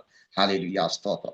അങ്ങനെയൊക്കെ അവിടെ ശുശ്രൂഷിക്കുവാനും ആ ദൈവദാസന്മാർക്കൊക്കെ അനുഗ്രഹമാകാനിടയായി. അവിടെ ചില ദൈവാസന്മാരുടെ ഒക്കെ പറഞ്ഞ ചില പ്രവചനങ്ങൾ പിന്നത്തേതിൽ അത് നിറവേറി. അവരെല്ലാം പിന്നെ വിളിച്ച് പാസ്റ്ററെ മോനെന്ന് വിളിച്ച ആളുകൾ പിന്നെ പാസ്റ്ററെന്ന് വിളിക്കാൻ തുടങ്ങി. പിന്നെ വീണ്ടും ഇച്ചിലൂടെ ബഹുമാനം തരാൻ തുടങ്ങി. ഒക്കെ അനുഭവമുണ്ട്. അപ്പോൾ ഈ ശുശ്രൂഷയൊക്കെ നടക്കുന്ന സമയത്ത് ഞാൻ ഫോണിലൂടെ പരിചയപ്പെട്ട ഒരു അനുഗ്രഹിക്കപ്പെട്ട ദൈവദാസൻ ഉണ്ടായിരുന്നു. മര്യാദ ചച്ചഫോണിൽ അന്നിരുന്നൊരു ദൈവദാസന്റെ പേര് ഞാൻ പറയുന്നില്ല. ആ ദൈവദാസനോട് ഇങ്ങനെ മെസ്സഞ്ചറിൽ ഇങ്ങനെ ചോദിച്ചപ്പോൾ എന്നോട് പറഞ്ഞു, പക്ഷേ ഇപ്പം വീട്ടിൽ വരികയാണെങ്കിലും അവധിക്ക് ഒരു ഞായറാഴ്ച ഞങ്ങളുടെ ചർച്ചയിൽ വരണമെന്ന് പറഞ്ഞു. അപ്പൊ അങ്ങനെ എനിക്കാണെങ്കിൽ അങ്ങോട്ട് ചോദിച്ചു പറഞ്ഞൊരു ചർച്ചയിൽ പോകുന്നത് വലിയ പ്രയാസവുമാണ്. ആരെങ്കിലും വിളിച്ചാൽ പോകും, അല്ലാത്തപ്പോൾ മാതൃചർച്ചയിൽ പോയി ശുശ്രൂഷിക്കും. അങ്ങനെ മാതൃചർച്ചയിൽ ചെന്ന് ശുശ്രൂഷിക്കുന്ന സമയത്തൊക്കെയും അവിടെ ഞാൻ ചെന്നിട്ടുണ്ടെങ്കിൽ അന്ന് ഞങ്ങളുടെ മാതൃചർച്ചയിൽ ഇരിക്കുന്ന ഏതു പാസ്റ്ററായാലും ആ പാസ്റ്റർ ശുശ്രൂഷയ്ക്കുള്ള പൂർണ്ണ സ്വാതന്ത്ര്യം തരും. അന്ന് പിന്നെ ആ പാസ്റ്റർ പ്രസംഗിക്കത്തില്ല. അപ്പൊ എനിക്ക് അതൊരു പ്രയാസം. കാരണം ഞാൻ ബൈബിൾ കോളേജിൽ പഠിച്ചു നിൽക്കുന്ന ഒരാള്, അദ്ദേഹത്തെ സഭ ആക്കി വെച്ചിരിക്കുന്ന ദൈവദാസന. അപ്പൊ ഞാൻ ചെല്ലുമ്പോൾ എനിക്ക് സമയം മൊത്തം തരും, അദ്ദേഹം പ്രസംഗില്ല. മറ്റുള്ളവർക്ക് എന്തെങ്കിലും പ്രയാസം തോന്നുമ്പോൾ എന്നൊക്കെ തോന്നിട്ട് എനിക്ക് മാതൃചർച്ചയിൽ പോകാൻ ഒരു ബുദ്ധിമുട്ടും പ്രയാസമൊക്കെ തോന്നി. അപ്പൊ ഒരു ദിവസം എനിക്ക് തോന്നി മറ്റൊരു ചർച്ചയിൽ ഒന്ന് പോയാലെന്താ. അപ്പോഴാണ് ഞാൻ ഈ മെസ്സഞ്ചറിൽ കൂടെ സംസാരിച്ച ഈ ദേവദാസനെ എന്നെ വിളിച്ചിട്ടുണ്ടല്ലോ, ഓൾറെഡി ഒരു ക്ഷണം വന്ന് കിടപ്പുണ്ട്. അപ്പൊ ഞാനൊന്ന് വിളിച്ചു, ഒരു ശനിയാഴ്ച വിളിച്ചു,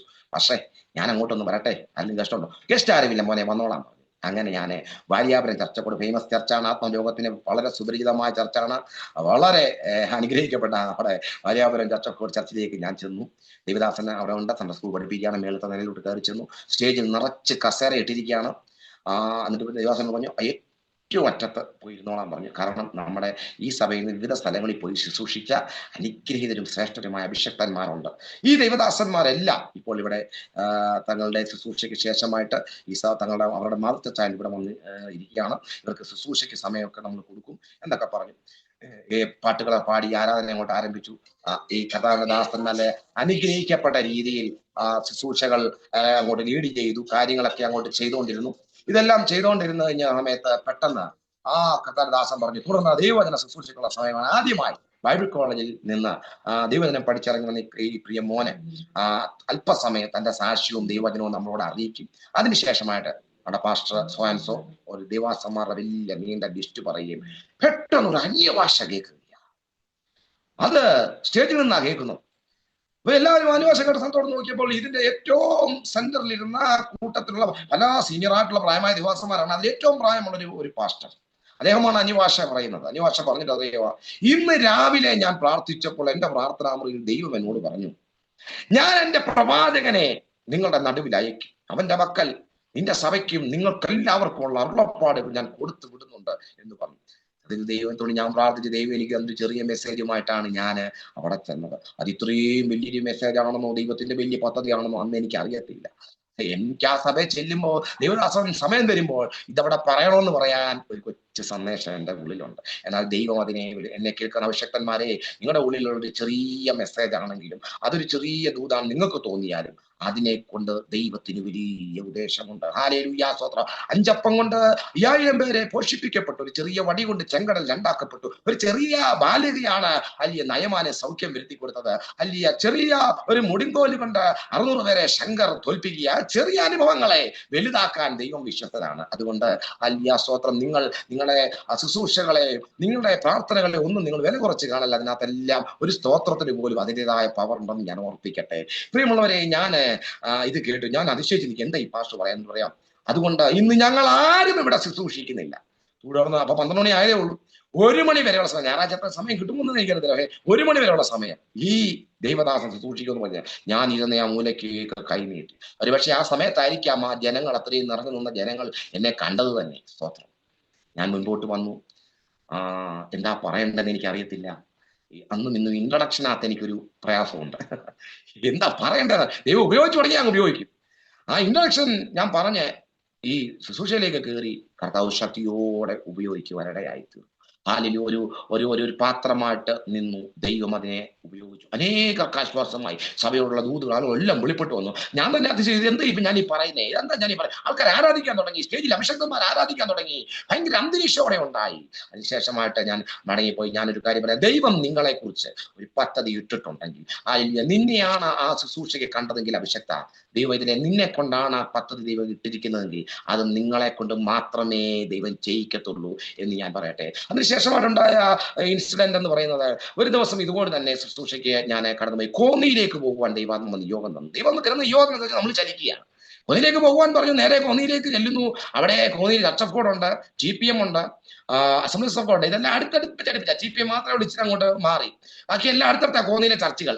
എവിടെ ചെല്ലണമെന്ന് നിയോഗമില്ല. ദൈവം എന്ന് പറഞ്ഞു കോന്നിയിലോട്ട് ചെല്ലാൻ പറഞ്ഞ് 10:15 കോന്നി മഹിമ മില്ലിന്റെ ഫ്രണ്ടിൽ നിൽക്കുക. വെള്ള ഉടുപ്പ് ഇട്ട് കറുത്ത പാൻസ് ഒക്കെ ഇട്ട് തൂക്ക് ബാഗൊക്കെ പിടിച്ച് നിൽക്കുക. കൊച്ചു പയ്യാൻ നിൽക്കുക. അതൊന്നും വലിയ നീളമൊന്നുമില്ല. ഇങ്ങനെ നിൽക്കുക. അപ്പോ എവിടെ യോഗത്തിന് പോകേണ്ടതെന്ന് അറിയത്തില്ല. കൺഫ്യൂഷൻ. ദൈവം നമ്മളോട് പ്രാർത്ഥിക്കാൻ അനിമാശ പറയാൻ തുടങ്ങി. ഒന്നും വെളിപ്പെടുന്നില്ല. ഒരു 10:20 ദൈവം എന്ന് പറഞ്ഞ് മുറിച്ച് കടക്കാമായി. റോഡ് മുറിച്ച് കടക്കാൻ പറഞ്ഞു. റോഡ് മുറിച്ച് കടന്നു കഴിഞ്ഞ് ഇല്ലിരിക്കൽ ബിൽഡിങ്ങാ. അതിനകത്ത് ചർച്ചുകളില്ല, സഭായോഗമില്ല, എക്സ്റ്റന്റെ ബോർഡൊന്നും ഇവിടെ നിന്നും കാണുന്നില്ല. എങ്കിലും ദൈവം പറഞ്ഞത് കേട്ട് റോഡ് മുറിച്ച് കടന്നു. ബിൽഡിങ്ങിനകത്ത് കയറി, സ്റ്റെപ്പ് കയറി എന്റെ മൂന്നാമത്തെ നിലയിലാണെന്നോ തോന്നുന്നു. 3ാമത്തെ നിലയിൽ ചെന്നപ്പം അവിടെ 3ാം സങ്കീർത്തനത്തിൽ നിന്ന് ഒരു ഭാഷ പ്രസംഗിക്കുന്നു. ആ പ്രസംഗം കേട്ട് ഇവിടെ ഒരു സഭയുണ്ടോ? അത് ദൈവം എന്നെ ഇവിടോട്ടാണല്ലോ അയച്ചവൻ. ചെന്ന് നോക്കിയപ്പോ ആ സഭയിൽ ഒരു 4 പായ ഇട്ടിട്ടുണ്ട്. പായിലെങ്ങും ആരുമില്ല. ഈ പാസ്റ്റർ മാത്രമേ ഉള്ളൂ. ഈ 3ാം സങ്കീർത്തനത്തിൽ നിന്ന് ഈ പാസ്റ്റർ ഒറ്റയ്ക്ക് എന്നാ പ്രസംഗിക്കും. പക്ഷെ സാൻകുട്ടി അവരുകൾ, അദ്ദേഹത്തിന്റെ പേര് ഞാൻ പറയുക. അവിടെ മേശയിൽ വെള്ള തുണി വിരിച്ചിട്ടുണ്ട്. അതിലൊരു എമർജൻസി കത്തിച്ചു വെച്ചിട്ടുണ്ട്. 3ാം സങ്കീർത്തനത്തിൽ നിന്ന് ആധികാരികമായിട്ട് പ്രസംഗിക്കുക. ഞാൻ ചെന്നുകൊണ്ട് ഞാൻ അങ്ങനെ ലജ്ജിതനായി. ഈ പാസ്റ്റർ ലജ്ജിതനായി. കൈകൊണ്ട് ഇങ്ങനെ കാണിച്ചു. കയറി ഇങ്ങനെ ആരാ എന്തോന്ന് ചോദിക്കുന്ന പോലുമില്ല. ഇങ്ങനെ ഇരിക്കാൻ പറഞ്ഞു. ഞാൻ അവിടെ ഇരുന്നു. പിന്നെ പ്രസംഗം എന്നോടായി.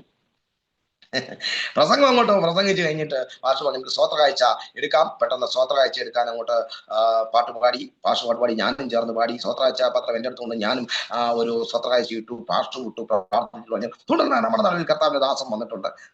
ദൈവവാസം സംസാരിക്കുന്നു. അപ്പൊ ഓർത്താൻ അവിടെ ആരുമില്ല. ഈ കർത്താവിന്റെ ദാസൻ ഇത് പറഞ്ഞേച്ച് വന്നിട്ട് ഞാൻ അങ്ങ് എഴുന്നേറ്റ് പ്രസംഗിക്കാനും മുന്നോട്ട് വന്നു. ഇദ്ദേഹം ഞാൻ അദ്ദേഹം ഇരുന്നു പ്രാർത്ഥനയോടി ഇരിക്കുക. ചിരിയോ തമാശ ഒന്നുമല്ല, ഗുരുത്തോടി പാസ്റ്റർ ഇരിക്കുക. എനിക്ക് ചിരി വരുന്നുണ്ട്, എനിക്ക് സങ്കടം വരുന്നുണ്ട്. ഞാൻ എൻ്റെ ജീവിതത്തിൽ ഇന്ന് വരെ ഇങ്ങനെ ഒരു അനുഭവം ഞാൻ അനുഭവിച്ചിട്ടില്ല. എനിക്ക് പറയാൻ മെസ്സേജ് ഉണ്ട്, പക്ഷെ പറയാൻ എനിക്ക് പറ്റുന്നുമില്ല. ഞാൻ ഇൻട്രഡക്ഷൻ അങ്ങ് പറഞ്ഞു. ദൈവം എന്നെ കോന്നിയിലോട്ട് അയച്ചിട്ടാണ് ഞാൻ വന്നത്. ഞാനിവിടെ ഈ സഭകളിൽ ഏത് സഭയിൽ പോകണമെന്ന് ചിന്തിച്ചിരുന്നപ്പോൾ ഈ റോഡ് മുറിച്ച് കിടക്കാൻ പറഞ്ഞ് ബിൽഡിങ്ങിൽ കയറി ഞാൻ വന്നതാണ് എന്ന് പറഞ്ഞ ഒരു വചനം എടുത്ത് അങ്ങോട്ട് പ്രസംഗിച്ചെന്ന് പറഞ്ഞു.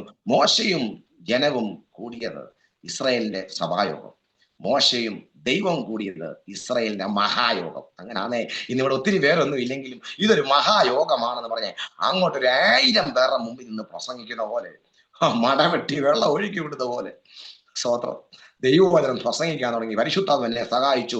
10-15 മിനിറ്റിനുള്ളിൽ ആ ദേവദാസൻ അടുക്കിലേക്ക് നടന്നിന്ന് തലേ കൈവച്ച് ദൂത് പറയാൻ തുടങ്ങി, പ്രവചിക്കാൻ തുടങ്ങി, അന്യഭാഷയിൽ ആരാധിക്കാൻ. ഞാനും ആത്മാവിൽ കൈയടിച്ച് ദൈവത്തെ സ്തുതിക്കാൻ തുടങ്ങി.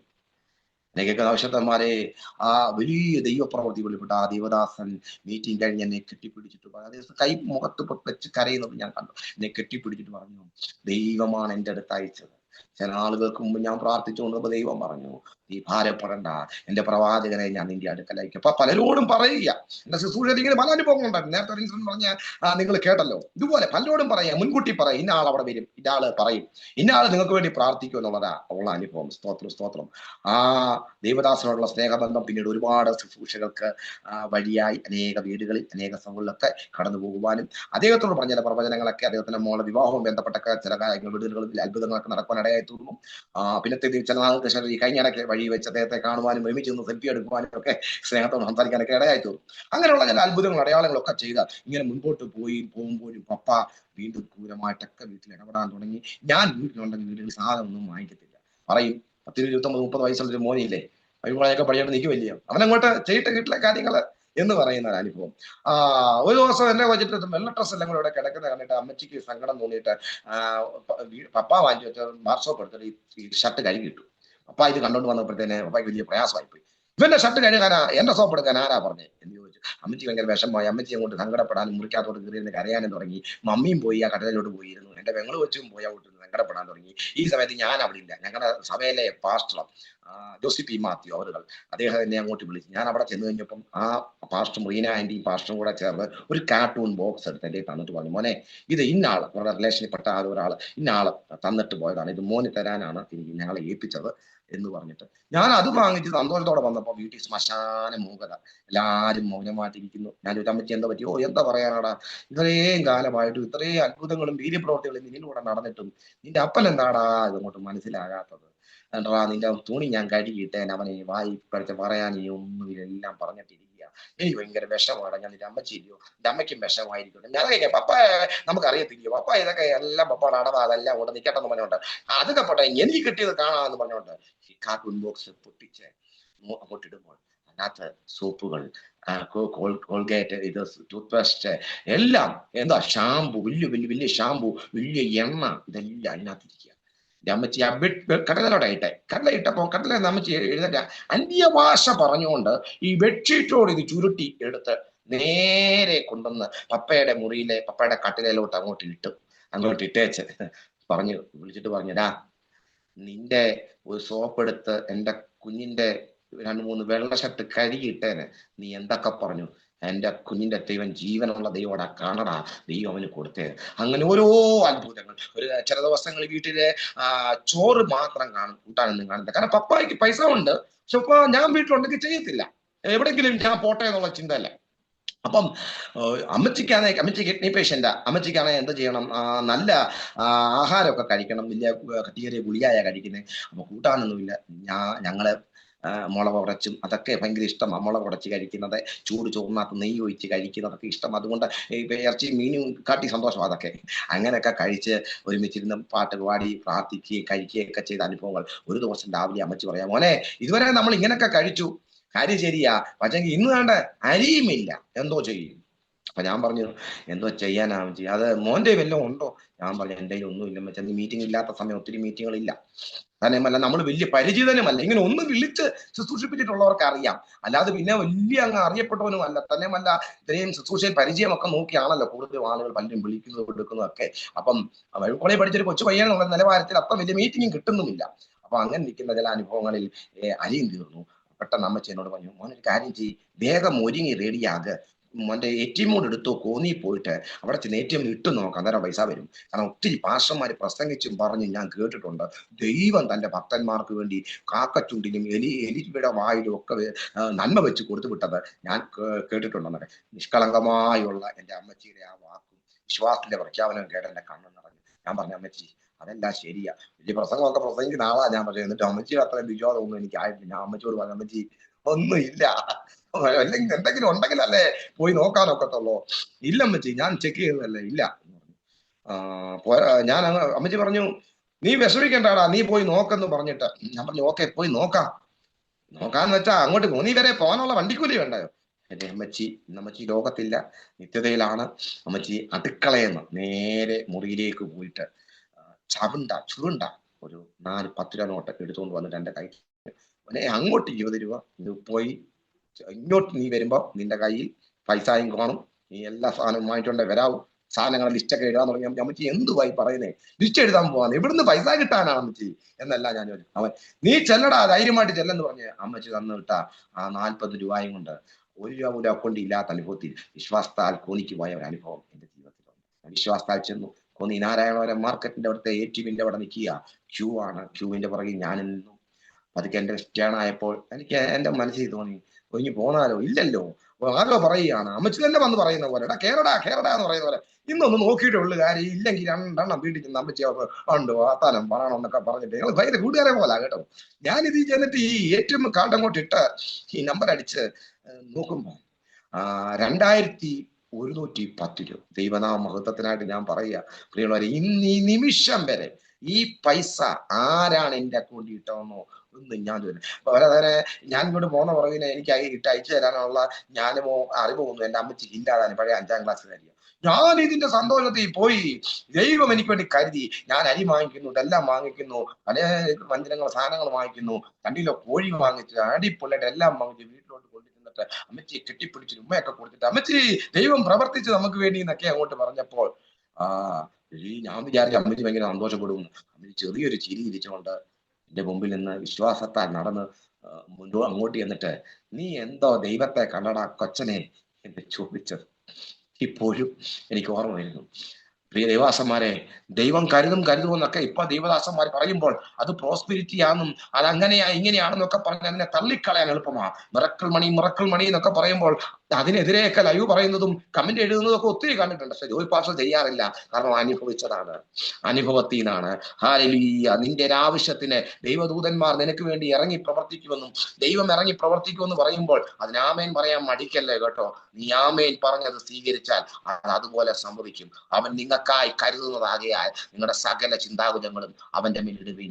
ദൈവത്തെ നമ്മൾ അനുസരിപ്പാൻ തയ്യാറായാൽ ദൈവം നമുക്ക് വേണ്ടി അത്ഭുതങ്ങൾ ചെയ്യും. തുടർന്ന് വിവാഹം സമയമായി. അനേകര് പറഞ്ഞു പെട്ടെന്ന് വിവാഹം കഴിക്കണമെന്നല്ല, സഭ കിട്ടത്തുള്ളൂ. പെട്ടെന്ന് എനിക്ക് വിവാഹത്തിന് മുമ്പ് തന്നെ ചിറ്റാറിന്റെ ഒരു ചർച്ച കിട്ടി. ആ ചർച്ചിലേക്ക് ഞാൻ ശുശ്രൂഷയ്ക്കായിട്ട് കടന്നു ചെല്ലുമ്പോൾ ചെങ്ങറയിൽ നിന്ന് ഒരു പാസ്റ്റർ വരുന്നുണ്ട് നിങ്ങളെ ശുശ്രൂഷിക്കാൻ എന്ന് പറഞ്ഞപ്പോൾ ചിറ്റാറിലെ ദൈവമക്കൾ കരുതി ഒരു പാസ്റ്റർ എന്ന് പറഞ്ഞാൽ ഭയങ്കര സീനിയർ ആയിട്ടുള്ള ഒരു ദൈവവാസനായിരിക്കും എന്നൊക്കെയുള്ള വലിയ കരുതലായിരിക്കും. അപ്പൊ ഇരുന്നത് ആ സഭയിലെ സെക്രട്ടറി ചിറ്റാറ് ബസ് സ്റ്റാൻഡിൽ തന്നെ കൂട്ടിക്കൊണ്ട് പോകാൻ വേണ്ടി ബൈക്കും കൊണ്ട് വന്നപ്പോൾ ഒരു കൊച്ചു പയ്യനോടെ നിൽക്കുന്നു. മനസ്സിൽ ചിന്തിച്ചു കാണും, ഇതാണോ ഭാഷ എന്നൊക്കെ ചിന്തിച്ചു കാണും. ബൈക്കെ കയറ്റിക്കൊണ്ട് പോയി അവിടെ ചെന്ന് കഴിഞ്ഞപ്പോഴത്തേന് കുറച്ച് ആളുകൾ അവിടെ ഉണ്ട്. 1-2 കുറെ നേരം വർത്താനം പറഞ്ഞു. ഒരു കാപ്പി കുടിച്ചു, രണ്ടാമതും ഒരു കാപ്പിയോടെ കൊണ്ടുവച്ചു. ഇതൊക്കെ ചെയ്തെങ്കിലും അവരങ്ങോട്ട് തുറന്നങ്ങോട്ട് എല്ലാം അങ്ങോട്ട് സംസാരിക്കുന്നത്, കാരണം അവർക്ക് ഉൾക്കൊള്ളാൻ പറ്റാത്ത ഫീൽ ചെയ്തു. എങ്കിലും ആ ശുശ്രൂഷ കാലയളവ് അവിടുത്തെ ഭയങ്കര ഉണർവ് അവിടെ ഉണ്ടായി. ഒത്തിരി പേര് സഭയെ വരാതിരുന്നവർ സഭയെ വരാൻ തുടങ്ങി. അവിടെ മുടങ്ങിക്കിടന്ന് ഉപവാസ പ്രവർത്തനങ്ങൾ ആരംഭിക്കാൻ തുടങ്ങി. ആ വീട്ടുകാർക്ക് അനുഗ്രഹമാകാൻ തുടങ്ങി. ആ വീട്ടിലെ അച്ചായൻ ഗൾഫിലായിരുന്നു. ഗൾഫിൽ നിന്ന് ജോലി നിർത്തി, ഇനി ഗൾഫിൽ പോകുന്നില്ലെന്ന് പറഞ്ഞിരുന്നു. ഞാൻ തലേ കൈ വെച്ച് പറഞ്ഞു, നീ ഇത്ര മാസം ഗൾഫിൽ പോകുന്നു പറഞ്ഞു. ആ സമയത്ത് അദ്ദേഹം ഗൾഫിൽ പോകാനുള്ള വഴിയും തുറന്നു. പാസ്പോർട്ടും വിസയുമായിട്ട് എന്റെ ചെങ്ങറയിലെ വീട്ടിൽ വന്നിട്ട് എന്റെ പപ്പായോട് പറഞ്ഞു, ഈ മനുഷ്യൻ ആരാന്നറിയാമോ എന്ന് പറഞ്ഞ് എന്നെ ചൂണ്ടിക്കാണിച്ചിട്ട് പറഞ്ഞു, നിങ്ങളുടെ മോൻ ഭയങ്കര ദൈവകൃപയുള്ള ആളാന്നൊക്കെ പറഞ്ഞ് ഇപ്പോഴും ഓർക്കുന്നു.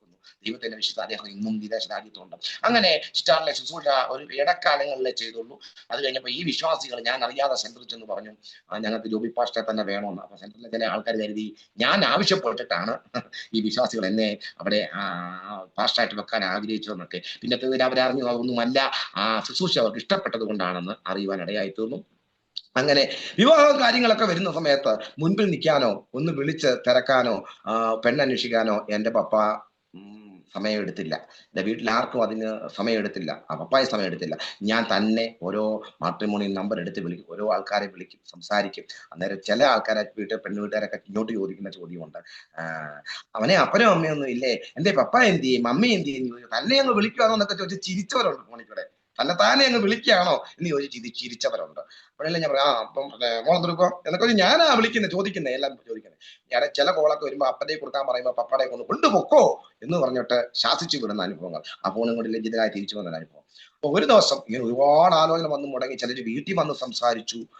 അവരോട് ഒക്കെ പപ്പ ഓരോ കാര്യങ്ങൾ പറയുന്നത് കേൾക്കുമ്പോഴത്തേനെ പൊട്ടിപ്പോകാൻ ഇരിക്കുന്ന ബാങ്കിൽ ആരെങ്കിലും പൈസ ഇടുമോ എന്ന് പറയുന്ന പോലെ ജീവനം കൊണ്ട് വരുന്ന പാർട്ടികൾ തിരിച്ചു പോകുന്ന അനുഭവങ്ങളൊക്കെ ഒത്തിരി ആ അനുഭവങ്ങളൊക്കെ ഉണ്ടായി. ഒരു ദിവസം ഞങ്ങളുടെ വീട്ടിന്റെ ഹാളിൽ ഒരു കട്ടിൽ ഇട്ടിട്ടുണ്ട്. ആ കട്ടിലേക്ക് കിടന്നുകൊണ്ട് പപ്പ അമ്മച്ചിയോട് പറയുന്നത് ഞാൻ കേട്ടു, ഈ വീടിന്റെ ഈ അവസ്ഥയും ഇവരും ഞാനും തമ്മിൽ മിണ്ടത്തില്ലെന്നും ഈ സാഹചര്യവും എല്ലാം അറിഞ്ഞിട്ടും ഈ കാലഘട്ടത്തിൽ അവരുടെ മകളെ ഇവന് കെട്ടിച്ചു കൊടുക്കാൻ, ഇവന് കല്യാണം കഴിപ്പിച്ചു വിടാൻ താല്പര്യത്തോടെ ഒരപ്പനും അമ്മയും ഈ കൂടാരത്തിനകത്ത് വന്നിരുന്ന് എന്റെ മുഖത്ത് നോക്കി സംസാരിക്കുകയാണെങ്കിൽ ഞാൻ മറ്റൊന്നും നോക്കാതെ അവർക്ക് അല്ലിയ സ്തോത്രം ഇവനെ കൊടുക്കും, ഈ കല്യാണം നടത്തുമെന്നൊക്കെ പറഞ്ഞത്. അപ്പൊ അത് കേട്ടപ്പോൾ എനിക്ക് സന്തോഷമായി.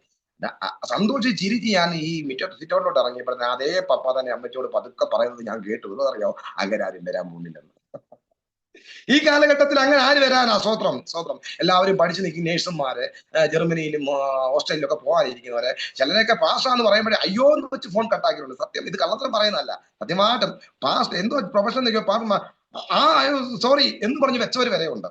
ആ അനുഭവത്തിൽ എങ്ങനെ കല്യാണം നടക്കും, എന്തായി തീരും, ആര് മുൻകൈ എടുക്കും, ഇതിന് പണം ആരും അടക്കും, ഇതൊന്നും അറിയാത്ത ചില അനുഭവങ്ങൾ എല്ലാം ഇങ്ങനെ ദൈവസനെ സമർപ്പിക്കുന്ന വീട്ടിൽ ചില ബുദ്ധിമുട്ടുകൾ വീണ്ടും വന്നു. അങ്ങനെ ഞാൻ നേരെ ബീഹാറിൽ കടന്നുപോയി. വേഗത്തിൽ പറയാം, 6 മാസം ബീഹാറിൽ ശുശ്രൂഷിച്ചു. അതിനുശേഷം ഒരു ഇടവേളയ്ക്ക് നാട്ടിൽ വന്നു. വീണ്ടും 6 മാസം. അങ്ങനെ 6 മാസം വെച്ച് 1 വർഷം ഇന്ത്യ മിഷനിലും മൗണ്ട് സിയോന്റെ പ്രവർത്തനത്തിലും പ്രവർത്തിച്ചു. ആ സമയത്ത് ഗ്രാമത്തിലേക്ക് വേലകൾ ചെയ്തു. ഒത്തിരി രോഗികളെ സൗഖ്യമാക്കി, ഒത്തിരി പേരോട് സുവിശേഷം പറഞ്ഞു. ഭൂതങ്ങളെ കർത്താവ് സൗഖ്യമാക്കി. കൊച്ചു കൊച്ചു വീടുകളിൽ മണഞ്ഞിരുന്ന് അവരോട് കൊടുക്കുന്ന അവരുടെ ആഹാരം കഴിച്ച് സന്തോഷമായിട്ട് നടന്ന അനുഭവങ്ങളൊക്കെ ഇപ്പോഴും ഓർക്കുന്നു. അവിടെ വെച്ചൊരു പാട്ട് രചിച്ചു, അത് യൂട്യൂബിൽ ഇട്ടിട്ടുണ്ട്. അങ്ങനെയൊക്കെ ഉള്ള അനുഭവത്തിൽ മുന്നോട്ട് പോയി. അപ്പോഴും നോക്കുന്നുണ്ട്, കല്യാണാലോചനയോട് വല്ലതും വരുന്നുണ്ടോ എന്ന് നോക്കുന്നുണ്ട്. അവിടെ രണ്ടാമത്തെ 6 മാസം പോയത് എൻ്റെ ഒരു സ്നേഹിതനായ പ്രിയ ജെയിംസ്, അദ്ദേഹം നാട്ടിൻ്റെ കൂടെ പല സ്ഥലങ്ങളിൽ ശുശ്രൂഷയ്ക്ക് വന്നിട്ടുള്ള ദേവദാസനാണ്. അദ്ദേഹത്തെ കൂട്ടിയാണ് അവിടെ ചെല്ലുന്നത്. അവിടെ ചെന്ന് ഞങ്ങൾ ഒത്തിരി വഴി തെറ്റിയൊക്കെ പോയി. ദൂരെ വേറെ സ്ഥലത്തൊക്കെ ഞാൻ ഉദ്ദേശിച്ച സ്ഥലമല്ലാതെ വേറെ ഗ്രാമങ്ങളിലൊക്കെ കയറിപ്പോയി. ഒത്തിരി പേടിയ അനുഭവങ്ങളുണ്ട്. ഞങ്ങളുടെ പൈസ നഷ്ടം വന്ന അനുഭവങ്ങളുണ്ട്. ഞങ്ങൾക്ക് ഭാഷ ശരിക്കും അറിയത്തില്ല. ഏതായാലും ദൈവം മരണത്തിൽ നിന്ന് വിടുവിച്ചതുപോലെ എത്രയോ സന്ദർഭങ്ങളിൽ വിടുവിച്ച അനുഭവങ്ങളൊക്കെ അവിടെ ഞാനും പ്രിയ ജെയിംസും കൂടെ അവിടെ താമസിക്കുന്ന സമയത്ത് സഭയിൽ മൗണ്ട് സിയോന്റെ പ്രവർത്തകനായ ദേവദാസിയും കൂടെ പറഞ്ഞൊരു കാര്യമുണ്ട്. ഞങ്ങൾ നാട്ടിലേക്ക് പോവുകയാണ്. ഞങ്ങൾ നാട്ടില് ഈ ചർച്ചും, ഇവിടുത്തെ ഹിന്ദി ചർച്ചാണ്, ഈ ചർച്ചും ഇവിടുത്തെ സ്കൂളും കാര്യങ്ങളെല്ലാം ജോബി ഏറ്റെടുത്ത് നടത്തണമെന്ന് പറഞ്ഞപ്പോൾ ഞാൻ പറഞ്ഞു, എനിക്ക് ഹിന്ദി അറിയത്തില്ല, ഹിന്ദി ചർച്ച ഞാൻ എങ്ങനെ ശുശ്രൂഷിക്കുമെന്നൊക്കെ പറഞ്ഞ സാരമില്ല മോനെ ഏറ്റെടുത്ത് നടത്തുക എന്ന് പറഞ്ഞിട്ട് ആ ദേവദാസനും 2 കുഞ്ഞുങ്ങളും കഥാനദാസിയും നേരെ ഓമല്ലൂരേക്ക് വന്നു. ബീഹാറിൽ നിന്ന് ഞാനും എൻ്റെ സഹ ശുശ്രൂഷ ജെയിംസും. ഞാൻ ജെയിംസിന് പറഞ്ഞു, മോനെ ഇതാകെ പ്രശ്നമാവില്ലോടെ, എങ്ങനെ ഞാൻ സങ്കീർത്തനം തീർന്ന് പ്രബോധിപ്പിക്കും, എങ്ങനെ ഞാൻ ആളുകളെ ലീഡ് ചെയ്യും എന്നൊക്കെ പറഞ്ഞപ്പോൾ പറഞ്ഞു, അച്ഛൻ ഇങ്ങനെയൊക്കെ പറയും, അച്ഛനെ ഇന്ന് തന്നെയല്ല ഞാൻ കാണാൻ തുടങ്ങിയത്, ഏജിലോട്ട് കയറുമ്പോൾ അച്ഛൻ ആള് മാറുമെന്ന് പറഞ്ഞു. ഞാൻ പറഞ്ഞു, മോനെ ആ ഭാഷ അറിയണ്ടായോ, പരിശുദ്ധാത്മാവൻ എല്ലാ ഭാഷ അറിയാമെന്ന് പറഞ്ഞിട്ട് ജെയിംസ് എന്നെ ശാസിക്കുകയും ഒക്കെ ചെയ്തു. എന്തിനു പറയുന്നു പ്രിയമുള്ളവരെ, ഞാൻ യൂട്യൂബിനകത്തൊക്കെ നോക്കി ഹിന്ദി പ്രസംഗം മലയാളത്തിലാക്കി. അങ്ങനെ ഹിന്ദി പ്രസംഗം മലയാളത്തിലാക്കി, ഹിന്ദിയും കൂടെ ചേർത്ത് ഹിന്ദി ഭാഷ ആക്കി എഴുതി വെച്ചിട്ട് ഭജന സംഗീത എന്നൊക്കെ പറഞ്ഞുകൊണ്ട് നോക്കി അങ്ങോട്ട് പറയാൻ തുടങ്ങി. ഈ ജനമെല്ലാം എൻ്റെ ഹിന്ദി ഭാഷയുടെ ആ ബുദ്ധിമുട്ടുകളെ അവർക്ക് മനസ്സിലായിട്ടോ എന്തോ ഇവരെ ഞാൻ പറയുന്നതിനെ ആരാധിക്കാൻ തുടങ്ങി, ചിരിക്കാൻ തുടങ്ങി, ഹല്ലേലൂയ പറയാൻ തുടങ്ങി, എന്നെ ബഹുമാനിക്കാൻ തുടങ്ങി, ആദരിക്കാൻ തുടങ്ങി, അവരുടെ വീടുകളിൽ വിളിക്കാൻ തുടങ്ങി. അങ്ങനെ ആ ദൈവവാസം വരുന്നിടം വരെയും കോട്ടേജ് മീറ്റിങ്ങും ഇടപ്രാർത്ഥനകളും സഭായവും ഒക്കെ രാജഭാഷക്കൊക്കെ അറിയാം, ഈ കർത്തദാസൻ അറിയാൻ ഹിന്ദിക്കാരുടെ ഉള്ള വേല ഒക്കെ ചെയ്ത് അവർക്കൊക്കെ വേണ്ടി പ്രാർത്ഥിച്ച് അവർക്ക് ഭയങ്കരമായ അവര് പാസ്റ്ററോട് വിളിച്ചു പറഞ്ഞു, ഈ ദേവദാസൻ വളരെ അനുഗ്രഹിക്കപ്പെട്ട ദേവദാസൻ, ഞങ്ങൾക്ക് ഭയങ്കര സന്തോഷമായെന്നൊക്കെ പറഞ്ഞ അനുഭവങ്ങൾ ഓർക്കുന്നു. അങ്ങനെ ഒരു ദിവസം ഫേസ്ബുക്കിൽ നോക്കിയപ്പോൾ ഫേസ്ബുക്ക് മാട്രിമോണിക്കകത്ത് ഒരു പ്രൊഫൈൽ കണ്ട. ആ പ്രൊഫൈലിനകത്ത് പൂർണ്ണസമയ സുവിശേഷകരെയാണ് താല്പര്യം, ഫുൾ ടൈം മിനിസ്ട്രിക്ക് താല്പര്യമുണ്ട്, എന്നാൽ നേഴ്സുമാണ്. അങ്ങനെ ഒരാള് നമ്പർ എടുത്ത് ഞാൻ തന്നെ ബീഹാറിൽ നിന്ന് വിളിച്ചു. മാതാവിനോട് സംസാരിച്ചു, കാര്യങ്ങളെല്ലാം സംസാരിച്ചു കഴിഞ്ഞപ്പം എന്നത്തേനും നാട്ടിൽ വരുമെന്ന് പറഞ്ഞു. ഇന്ന സമയം നാട്ടിൽ വരും. ഞങ്ങൾ നാട്ടിൽ വന്നപ്പോൾ കോട്ടയംകാരാണ് ഇവരെ. കോട്ടയത്തുനിന്ന് അവർ വന്നു, ചെങ്ങറ വന്നു. എൻ്റെ പപ്പ ജോലി സ്ഥലത്തായിരുന്നു. ഞാൻ ഫോൺ വിളിച്ചു പപ്പായും വരുത്തി സംസാരിച്ചു. എല്ലാവരോടും പറയുന്ന പോലെ തന്നെ പപ്പ അവരോടും പറഞ്ഞു. പക്ഷെ ഒരു വിശ്വാസമുള്ളവരായിരുന്നു. ഒരു കോട്ടയം ഡെലിവൻസ് ചർച്ചിലെ കർത്താവിന്റെ അനുഗ്രഹീത ദാസൻ, വിശ്വാസത്തിന്റെ മാൻ ഓഫ് ഫെയ്ത്ത് എന്നറിയപ്പെടുന്ന ആ അനുഗ്രഹിക്കപ്പെട്ട ദൈവദാസന്റെ വിശ്വാസ വാക്യങ്ങളും പ്രസംഗങ്ങളും ഒക്കെ കേട്ട് ബലം പ്രാപിച്ചവരായിരുന്നു. അവര് വിശ്വാസത്താൽ അതിനെല്ലാം കേട്ടിരുന്നിട്ട് പക്ഷെ അവര് പൂർണ്ണമായിട്ട് തീരുമാനിച്ചു, അവരുടെ മകളെ എനിക്ക് തരാൻ തീരുമാനിച്ചു. ആ മകൾക്കും അവൾക്കും ആഗ്രഹം കർത്താവിന്റെ വേല ചെയ്യുന്ന ഒരു ദൈവദാസൻ ആയിരിക്കണം, ഒരുമിച്ച് കർത്താവിന്റെ വേലയിൽ അത്ഭുതങ്ങളും അടയാളങ്ങളും ചെയ്ത് അനേകർക്ക് വിടുതൽ അനുഗ്രഹമായി മാറുന്നതാണ് ആഗ്രഹം. എന്തുവായാലും വേഗത്തിൽ ആ കല്യാണം നടക്കുകയാണ് ചെയ്തത്. എൻ്റെ പപ്പ വന്നു സഹകരിച്ചു. എങ്കിലും പിന്നത്തേത് വലിയ സഹകരണമൊന്നും ഉണ്ടായില്ല. വീട്ടിലോട്ടൊന്നും ഇതുവരെയും വന്നിട്ടില്ല. ഒരു അനുഭവത്തിലൊക്കെ പപ്പ നിന്നു. കല്യാണം കഴിച്ചവളെ എന്റെ വീട്ടിലോട്ട് കൊണ്ടുവന്നിട്ട് അതുപോലെ തന്നെ ഇറങ്ങി കോട്ടയത്തെ വീട്ടിലേക്ക് പോവുകയായിരുന്നു. അത് കഴിഞ്ഞ് IPCയുടെ കല്യാണം കഴിഞ്ഞ ശേഷം IPCയുടെ ഒരു പ്രവർത്തനം ചങ്ങനാശ്ശേരി ഈസ്റ്റ് സെന്ററിൽ പാസ്റ്റർ ജോർജ് വർഗീസ് അവർ അനുഗ്രഹിക്കപ്പെട്ട കർത്താവിന്റെ ദാസന്റെ കീഴിലുള്ള ഒരു ചർച്ച് കിട്ടിയ ഒരു വീട്ടിലെ പ്രവർത്തനമായിരുന്നു. ആ പ്രവർത്തനം അവിടെ ചെയ്തു. ആ സഭയ്ക്കും ദൈവമക്കൾക്കൊക്കെ അത് അനുഗ്രഹമായിരുന്നു. അവിടെയും പറഞ്ഞ ദൂതുകളും ആലോചനകളും ഒക്കെ അവരുടെ ജീവിതത്തിൽ നിറവേറി. കഴിഞ്ഞ ദിവസവും അതൊക്കെ കേൾക്കുവാനൊക്കെ ഇടയായി തീർന്നു. പിന്നെയും അവിടുന്ന് ചില സാഹചര്യങ്ങളാൽ എന്റെ വൈഫിന്റെ ചർച്ച ഡെലിവറൻസ് ചർച്ചിൽ തന്നെ ചേരേണ്ടതായിട്ട് വന്നു. അങ്ങനെ ഞാൻ ആ കർത്താവിന്റെ ദാസന്റെ അടുത്ത് എന്നിട്ട് ഞാൻ പറഞ്ഞു, പക്ഷെ ഇനി ഞാൻ പാസ്റ്റർ കൂടെ അങ്ങനെ നിൽക്കുകയാണെന്ന് പറഞ്ഞു. ഷാജൻ പാസ്റ്റർ കൂടെ തന്നെ ചേരുവാൻ ഇടയായി തീർന്നു. അത് വേറെ കാരണത്താലൊന്നുമല്ല. ആ വീട്ടിലെ യോഗം അവർക്ക് ഒരു സഭ അവർക്ക് ആവശ്യമായിരുന്നു. ആ സഭ അവർക്ക് ലഭിക്കാത്തൊരു അനുഭവം ഒക്കെ ഉണ്ടായി. അതുമായി ബന്ധപ്പെട്ട് വീട്ടിൽ യോഗം നടത്തുന്നത് അവർക്ക് ചില ബുദ്ധിമുട്ടുകളൊക്കെ ഉണ്ടായി. അങ്ങനെ ഞാൻ പതുക്കെ അങ്ങ് മാറുകയായിരുന്നു. തുടർന്ന് കോട്ടയത്തായി പ്രവർത്തനം. കോട്ടയത്തെ പോകാൻ ഇനി ഒരു സ്ഥലവുമില്ല. എല്ലാ സ്ഥലങ്ങളിലും കർത്താവ് ഉപവാസ പ്രാർത്ഥനകളിലും യോഗങ്ങളിലും എല്ലാം ദൈവം ഉപയോഗിച്ചുകൊണ്ടിരിക്കുന്നത്. ഡെലിവറൻസ് ചർച്ചിൽ തന്നത് എന്റെ ജീവിതത്തിൽ വലിയ സന്തോഷവും അനുഗ്രഹത്തിനും കാരണമായി. അതിന് വെള്ളംകുളത്ത് ഞങ്ങളെ താമസിച്ചുകൊണ്ടിരിക്കുന്ന സമയത്ത് തന്നെ IPCയിലാണ് യോഗം കൂടിക്കൊണ്ടിരുന്നത്. ആ സമയത്ത് തന്നെ ആദ്യ സമയത്ത് തന്നെ ഞാൻ കോഴഞ്ചേരിയിൽ ഉപവാസ പ്രാർത്ഥന കഴിഞ്ഞ് തിരിച്ചു വരുന്ന സമയത്ത് എന്റെ വൈഫ് സില വീടിന്റെ വാടക വീടിന്റെ വാതിക്കലയിൽ നിൽക്കുക. അവളെ ഒറ്റ പ്രവചനം പ്രവചിച്ചു, നിന്റെ ഉദരത്തിൽ ഒരേ സമയത്ത് 2 കുഞ്ഞുങ്ങൾ ഒരുപോലെ വളരും, നോർമൽ ഡെലിവറി ആയിരിക്കും എന്നൊരു പ്രവചനം പറഞ്ഞു. ഞാൻ അവിടുത്തെ ചിരിച്ചോണ്ട് അച്ഛാ ചോറെടുക്കാന്ന് പറഞ്ഞ് അവളങ്ങ് പോകുന്ന വിചാരിച്ച. പക്ഷെ അവള് ഭയങ്കര എന്നെ കാട്ടി വിശ്വാസത്തിന്റെ തീഷ്ണതയുള്ളവളായിരുന്നു. അവൾ ആമേൻ എന്ന് പറഞ്ഞ് അത് സ്വീകരിച്ചത് ഞാൻ ഇപ്പോഴും ഒക്കെ ആമേൻ പറഞ്ഞു. പിന്നത്തേതിൽ അവളെ കൺസീവായി അതൂത് പറഞ്ഞ പോലെ ഞാൻ ഒരു മാസിക അവളുടെ വീട്ടിലാണ്. ഞാൻ അവളെ വീട്ടിൽ നിന്ന് അപ്പനും അവളും കൂടാണ് പോയത്. ആ ടെസ്റ്റ് കാര്യങ്ങളെല്ലാം ചെയ്ത് അവൾ എന്നെ ഫോൺ വിളിച്ചിട്ട് മാസികം കഴിഞ്ഞ് ഞാൻ വന്നപ്പോ എന്നെ ഫോൺ വിളിച്ചിട്ട് പറയുക, ഇച്ചായൻ പറഞ്ഞ പോലെ സംഭവിച്ചു, നമുക്ക് ഇരട്ട കുഞ്ഞുങ്ങളാണ്, നമ്മൾ പറഞ്ഞ പോലെ അതുപോലെ വെച്ച് പ്രാർത്ഥിച്ച പോലെ ട്വിൻസ് ആണെന്ന് പറഞ്ഞു. അങ്ങനെ അനുഗ്രഹിക്കപ്പെട്ട 2 കുഞ്ഞുങ്ങളെ കർത്താവ് തന്നു. ഒരു മോനെയും മോളെയും കർത്താവ് തന്നു. മോന്റെ പേര് ജോഷിയ, മോളുടെ പേര് ജെറുഷ. കുഞ്ഞുങ്ങൾക്ക് ഈ 24-ാം തീയതി ചില 4 ദിവസം കൂടെ കഴിഞ്ഞിട്ട് ആ കുഞ്ഞുങ്ങൾക്ക് 2 വയസ്സ് ആകുകയാണ്. അങ്ങനെ കർത്താവ് ഒരുപാട് അനുഗ്രഹിച്ചു. ഒറീസയിലെ തമിഴ്നാടിന്റെ വിവിധ ഭാഗങ്ങളിലെ പല സ്ഥലങ്ങളിലും ഉപവാസ പ്രാർത്ഥനകളിലും കൂട്ടായ്മകളിലും ഒക്കെ അയച്ചു. കർത്താവ് ഒത്തിരി മാനിപ്പാൻ ഇടയായി തീർന്നു. ഞാൻ എൻ്റെ പ്രസംഗ ഈ അനുഭവ സാക്ഷ്യത്തിന്റെ അവസാനത്തെ ഏറ്റവും പീക്കായിട്ടുള്ള പ്രധാനപ്പെട്ട ഒരു കാര്യം കൂടെ പറഞ്ഞ് ഞാൻ നിർത്തട്ടെ. എൻ്റെ അനുഗ്രഹങ്ങളെല്ലാം ദൂരത്ത് നിന്ന് മൊബൈലിലൂടെ ഓരോ പോസ്റ്ററുകളിലും വരുന്ന എൻ്റെ ഫോട്ടോയും എൻ്റെ മീറ്റിങ്ങുകളെ കുറിച്ചും എല്ലാം എൻ്റെ പപ്പ കാണുന്നുണ്ടായിരുന്നു. എനിക്ക് വേണ്ടി പ്രാർത്ഥിക്കുന്നുണ്ടായിരുന്നു. അപ്പോഴും ആ ഭാരം മനസ്സിൽ കിടപ്പുണ്ട്, പ്രയാസം. ഞാൻ പറഞ്ഞത് കേട്ട് കുഞ്ഞാ ഗൾഫിൽ നിന്നില്ലല്ലോ എന്നൊരു ഭാരം. എന്നാ സാരമില്ല, ഈ മാർഗത്തിൽ അവനെ അനുഗ്രഹിക്കുന്നല്ലോ. അവന്റെ കാര്യങ്ങളും അവന്റെ ഭാര്യയുടെയും കുഞ്ഞുങ്ങളുടെയും കാര്യമെല്ലാം നോക്കി അവൻ അനുഗ്രഹിക്കപ്പെട്ട് നിൽക്കുന്നു. അനേകർ പപ്പ തന്നെ നമ്പർ കൊടുത്തു. എല്ലൊക്കെ ഫോൺ വിളിച്ചിട്ട് പറയും യോഹന്നാൻ തന്ന നമ്പറാന്ന് പറയും. അപ്പം ഞാൻ എന്നോട് ചോദിക്കും, യോഹന്നാൻ അറിയാമോ? ഞാൻ ചെറിയൊരു ബന്ധം എന്റെ അപ്പനാന്ന് പറയും. അപ്പൊ ചിരിക്കും, ഞാൻ അതെല്ലാം കൂടെ ചിരിക്കും. അത്രയ്ക്ക് വലിയ പപ്പായ്ക്ക് എന്നോട് വിശ്വാസവും സ്നേഹവും കരുതലും എല്ലാം ഉണ്ട്. അപ്പം അങ്ങനെ സമയത്താണ് ഞങ്ങൾ മിണ്ടിയിട്ടില്ല.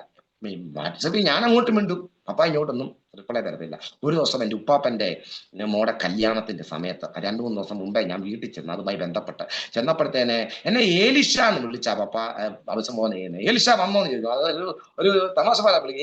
ഏലിഷ എന്നാ എന്നെ വിളിക്കുന്നത്. ഞാനിങ്ങനെ ശുശ്രൂഷയൊക്കെ ചെയ്യുന്ന ആളായോണ്ട്. ഏലിഷ വന്നോ, അതെ ഷൂ കിടക്കുന്നല്ലോ എന്ന് ചോദിച്ചപ്പോൾ മമ്മി പറഞ്ഞു വന്നു, അവൻ അപ്പുറത്തുണ്ടെന്ന് പറഞ്ഞു. മഴയാണ്, കോട്ടൊക്കെ ഇട്ടുകൊണ്ട് തന്നെ കോട്ട് പതുക്കെ ഇങ്ങനെ ഊരിക്കൊണ്ട്. അപ്പൊ എന്നും ജോലി കഴിഞ്ഞ് വന്നിട്ട് എന്തെങ്കിലുമൊക്കെ പാലും എന്തെങ്കിലുമൊക്കെ ഇങ്ങനെ പലഹാരങ്ങളും കൊണ്ടിരുന്നൊരു പതിവുണ്ട്. എന്താ ഒരുമിച്ച് അതെല്ലാം കൂടെ കഴിച്ച് ചായ ഇട്ട് കുടിക്കുക ഒരു പതിവ് പപ്പായ്ക്കുള്ളത്, ഞങ്ങളെല്ലാം കൂടെ ചേർന്ന്. അപ്പം അതുപോലെ ഇത് കൊണ്ടുവന്ന് വെച്ചു. പാല് മമ്മിയുടെ കൊടുത്ത് ഈ കോട്ടിന്റെ ബട്ടൺ സൂരിക്കൊണ്ടപ്പോൾ ഞാൻ അങ്ങോട്ട് 2 കിലോ അഭിഷേകത്തിലാണ് ചേർന്നത്. ഒരു അഭിഷേകത്തിലാണ് ചെന്നതെന്ന് വേണമെങ്കിൽ പറയാം. പപ്പയുടെ തോളയിലോട്ട് കൈവച്ചു. പപ്പ എന്തുകൊണ്ടെന്ന് ചോദിച്ചാൽ ഓർത്തോണോ അത്ര പ്രശ്നം ചെയ്യാൻ അറിയാം പപ്പയുടെ മിണ്ടുന്നത്. അപ്പൊ എന്തുകൊണ്ടെന്ന് ചോദിച്ചു. അപ്പം വാട്സപ്പിലൊക്കെ മിണ്ടുന്നുണ്ടെന്ന് അല്ലാതെ നേരിട്ട് അങ്ങനെ മിണ്ടുന്നില്ല. കുഞ്ഞുങ്ങൾ ജനിച്ച സമയത്ത് ഫോൺ വിളിച്ച് പറഞ്ഞു കേട്ടോ, മക്കൾ ജനിച്ചു എന്ന് പറഞ്ഞാൽ അന്നേരം ഞാൻ വളർത്തിയ പോലെ നീ അങ്ങോട്ട് വളർത്ത് എന്ന് പറഞ്ഞിട്ട് ഫോൺ കട്ട് ചെയ്ത ആളാ. അപ്പൊ തോളലോട്ട് അങ്ങോട്ട് കൈ വെച്ചിട്ട് അപ്പ എന്തോ ഉണ്ടെന്ന് ചോദിച്ചപ്പോഴത്തേന് തിരിച്ചോണ്ട് നീ വന്നോ എന്ന് പറഞ്ഞ് ഈ പൊതി തുറന്ന് എന്റെ മക്കളൊരു ബോണ്ട കഴിക്ക് എന്ന് പറഞ്ഞ് അപ്പൊ ആ ബോണ്ടാക്കി എടുത്ത് എനിക്ക് തന്ന് ബോണ്ടായും കഴിച്ച് ചായയും കുടിച്ച് ഞങ്ങൾ സ്നേഹത്തോടെ വീണ്ടും സംസാരിച്ചു. കൊച്ചുങ്ങളൊക്കെ എന്തിയാടാ വൈഫ് സുഖമായിട്ടിരിക്കുന്നു ഒക്കെ ചോദിച്ച കാര്യമല്ല ചോദിച്ചു. അങ്ങൊരു ഇണക്കം ആയി കഴിഞ്ഞ് ഞാൻ തിരിച്ചു വന്നു. അന്ന് ഞങ്ങളുടെ ഡെലിവറി ചർച്ച VBS നടക്കുക. ഈ VBSന്റെ സമയത്ത് VBS കഴിഞ്ഞ് 3 ദിവസം VBS കഴിഞ്ഞിട്ട് ഞാൻ എൻ്റെ വൈഫ് സിലായും കൂടെ ഞങ്ങൾ സ്കൂട്ടറിൽ വീട്ടിലോട്ട് പൊയ്ക്കൊണ്ടിരിക്കുന്ന സമയത്ത് ഇവർക്ക് ഒരു ഡ്രസ്സ് എടുക്കണമെന്ന് പറഞ്ഞ് ഞങ്ങൾ കോട്ടയം നർമ്മദയില് അവർക്ക് വേണ്ട ഡ്രസ്സ് എടുക്കാനായിട്ട് ഞങ്ങൾ ഇങ്ങനെ കയറി അന്വേഷിക്കുന്ന സമയത്ത് പെട്ടെന്ന് ഒരു കോള് വരുന്നത് പപ്പയുടെ അനിയനെ വിളിച്ചിട്ട് പറഞ്ഞു, അങ്ങനെ പപ്പായ്ക്ക് നെഞ്ചിനകത്തൊരു പ്രയാസം ഉണ്ടായി, ഇപ്പം മുത്തൂറ്റ് ഹോസ്പിറ്റലിലാണ്. പെട്ടെന്ന് കേട്ടപ്പോൾ എനിക്ക് ഭയങ്കര സങ്കടമായി പോയി. ഞാൻ ഭയങ്കരമായിട്ട് ടെൻഷൻ അടിച്ച് ഞാൻ ഇറങ്ങി. സില ചോദിച്ചു, സിലക്ക് എന്നെക്കാട്ടി ഭയങ്കര ധൈര്യമാണ്. അവൾ ചോദിച്ചു, ഇച്ചാ എന്താ വിഷമിക്കുന്നത്, എന്നാ കാര്യം എന്നാ ചോദിച്ചപ്പോൾ ഞാൻ പറഞ്ഞു, എടീ പപ്പായ്ക്ക് ഇതുപോലെ വയ്യാതായി.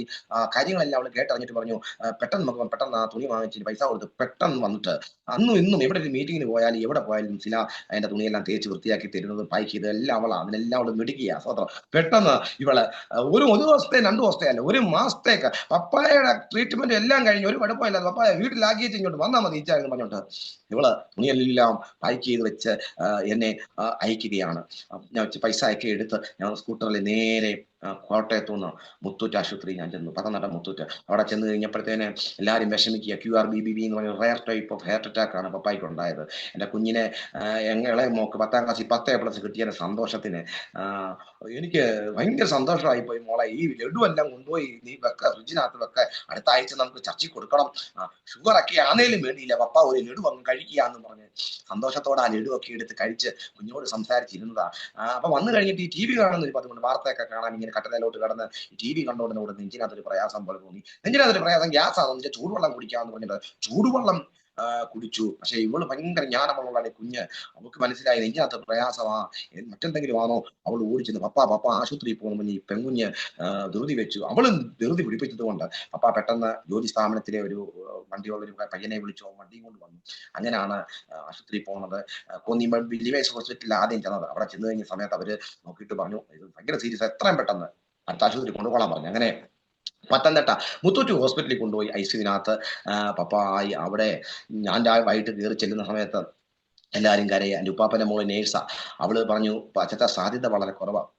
പാപ്പ പറഞ്ഞു, മൊത്തം ബ്ലോക്കാ മോനെ, ഭയങ്കര. ഞാൻ അകത്ത് കയറി കണ്ടു, ഇന്ന രീതിയിലാണ് കാര്യങ്ങൾ, അച്ഛൻ്റെ കാര്യം ഇങ്ങനെയാണ്, ഇനി കുഞ്ഞിൻ്റെ കാര്യം ആര് നോക്കും, നീ അങ്ങ് കോട്ടയത്തല്ലേ, മമ്മിയുടെ കാര്യം ആര് നോക്കും എന്നൊക്കെ പറഞ്ഞപ്പോൾ എൻ്റെ അക്കത്തെ ആത്മമനുഷ്യരെ എഴുന്നേറ്റ്. ഞാൻ ചിന്തിക്കാൻ തുടങ്ങി, ആയിരങ്ങളെ 10,000ങ്ങളെ സൂമിക്കൂടെയും നേരിട്ടും അല്ലാതെയും വിവിധ സ്ഥലങ്ങളിലും പോയി ബലപ്പെടുത്തുന്ന ഒരു ദൈവദാസനല്ലേ ഞാൻ.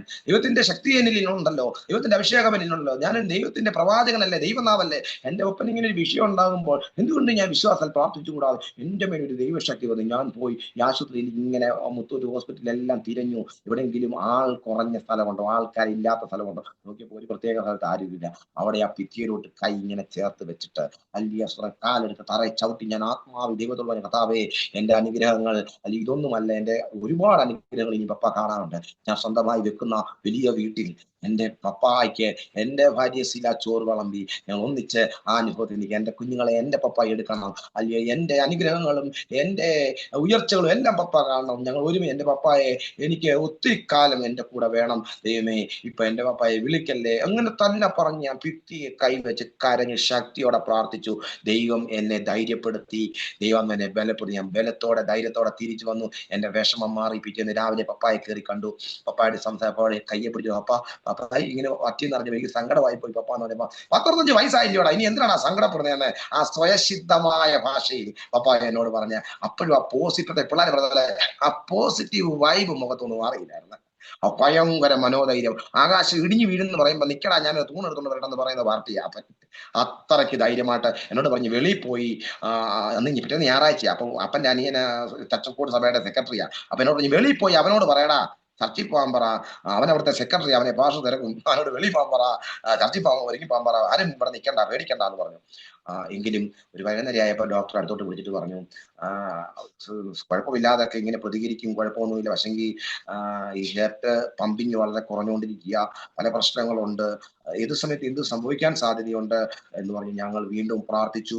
കർത്താവിന്റെ ദാസൻ ശാലൻ ജോർജ് ഭാഷ അവർ പ്രാർത്ഥിച്ചു, ദൈവസഭ പ്രാർത്ഥിച്ചു, എന്നെ അറിയാവുന്ന അനേക ദൈവദാസന്മാർ പ്രാർത്ഥിച്ചു. ഇതിനെല്ലാം ഫലമായിട്ട് കർത്താവ് അത്ഭുതകരമായിട്ട് പപ്പായെ സൗഖ്യമാക്കി ICUവിൽ നിന്ന് വെളിയിൽ ഇറങ്ങി വാർഡിൽ വന്നു. വാർഡിൽ വന്നപ്പോൾ ആ വാർഡിന്റെ വാതിക്കൽ ഒരു ദൂതൻ നിന്നിട്ട്, ഇനിയൊക്കെ ശ്രദ്ധിച്ച് കേൾക്കണം ദൈവമക്കൾ, ഒരു ദൂതൻ പത്തനംതിട്ട മുത്തൂറ്റ് ഹോസ്പിറ്റലിന്റെ വാർഡിന്റെ വാതിക്ക നിന്നിട്ട്, അപ്പോൾ അവിടെ ഉണ്ടായിരുന്ന ഓരോരുത്തരെയും നിങ്ങൾ പൊക്കോ, വീട്ടിൽ പൊക്കോ, നിങ്ങൾ പൊക്കോ എന്ന് പറഞ്ഞ് ഓരോരുത്തരെയും പറഞ്ഞു വിടുന്നത് പോലെ എനിക്ക് ഫീൽ ചെയ്യുന്ന ഒരു അനുഭവം ഉണ്ടായി. കാരണം ഈ പപ്പായെ വാർഡിൽ ആക്കി പപ്പ ബെഡിൽ അവിടെ വിശ്രമിക്കുമ്പോൾ ഓരോരുത്തരും വന്ന് പറയാം, ജോബി ഇവിടെ ഉണ്ടല്ലോ, ഞങ്ങൾ പോവാന്ന് പറഞ്ഞു. ഉപ്പാപ്പൻ പോയി, ഉപ്പാപ്പന്റെ മോള് കൂടെ പോയി. എന്റെ അമ്മയുണ്ട്, അമ്മ പോകുന്നു അവരുടെ കൂടെ തന്നെ, ആ വണ്ടിയെ തന്നെ. എന്റെ പെങ്ങളുണ്ട്, അവള് പോകുന്നു. എന്റെ പപ്പയുടെ പെങ്ങളുണ്ട്, ആ ആന്റി പോകുന്നു. ഇവരെല്ലാം പോയി. ഞാനും പപ്പായും മുത്തൂറ്റ് ഹോസ്പിറ്റലിന്റെ ആ വാർഡിൽ തനിച്ചായി. തമ്പുരാന്റെ പദ്ധതി എന്തെന്നറിയാമോ? തമ്പുരാന്റെ പദ്ധതിയായിരുന്നു നീണ്ട ചില വർഷങ്ങൾ മിണ്ടാതെ ഇരിക്കുകയും അത് നിമിത്തം ഈ അപ്പന്റെ സ്നേഹം കിട്ടാതിരിക്കുന്ന ഭാരവും ആ പ്രയാസത്തോടെ നീ എന്റെ വേല ചെയ്തില്ലേ. സ്തോത്രം. നീ ഒത്തിരി സങ്കടപ്പെട്ടില്ലേ, നീ ഒത്തിരി പ്രയാസപ്പെട്ടില്ലേ. ആ വർഷങ്ങളുടെ വിഷയത്തിന് ഈ ഹോസ്പിറ്റലിലെ വാർഡിലെ മുറിക്കകത്ത് വെച്ച് നിങ്ങളെ രണ്ടുപേരെയും കൂടെ തനിച്ചിരുത്തി എനിക്ക് പരിഹാരം തരണമെന്നായിരുന്നു ദൈവത്തിന്റെ പദ്ധതി. ദൈവം എത്ര വിശ്വസ്തൻ. ദൈവത്തെ സ്നേഹിക്കുന്നവർക്ക്, നിർണയപ്രകാരം വിളിക്കപ്പെട്ടവർക്ക് സകലവും നന്മയ്ക്കായി കൂടി വ്യാപരിക്കുമെന്ന് ജോയ് പാസ് ഒരുപാട് പേര് പ്രസംഗിച്ചിട്ടുണ്ട്. പക്ഷെ എന്റെ ജീവിതത്തിൽ ശരിക്കും അതിനെ ആഴത്തിൽ മനസ്സിലായ രംഗമായിരുന്നത്. പപ്പ കിടന്ന കട്ടിലിന്റെ ഓപ്പോസിറ്റ് ഒരു ബെഡ് ഉണ്ടായിരുന്നു. ഞാൻ ഇടുന്ന പപ്പ പറഞ്ഞു, അവിടെ അല്ലടാ ഇവിടെ ഇരിക്കടാന്ന് പറഞ്ഞു. പപ്പാടെ എടുത്തിരുന്നു. പപ്പാടെ കയ്യെ ചേർത്ത് പിടിച്ചു. ഞാനും പപ്പായി ഒരുപാട് സംസാരിച്ചു. ഭയങ്കര സ്നേഹമായിട്ടിരിക്കുന്നു. ഞാൻ എന്റെ വാക്കുകൾക്ക് വിരാമം കുറിക്കട്ടെ.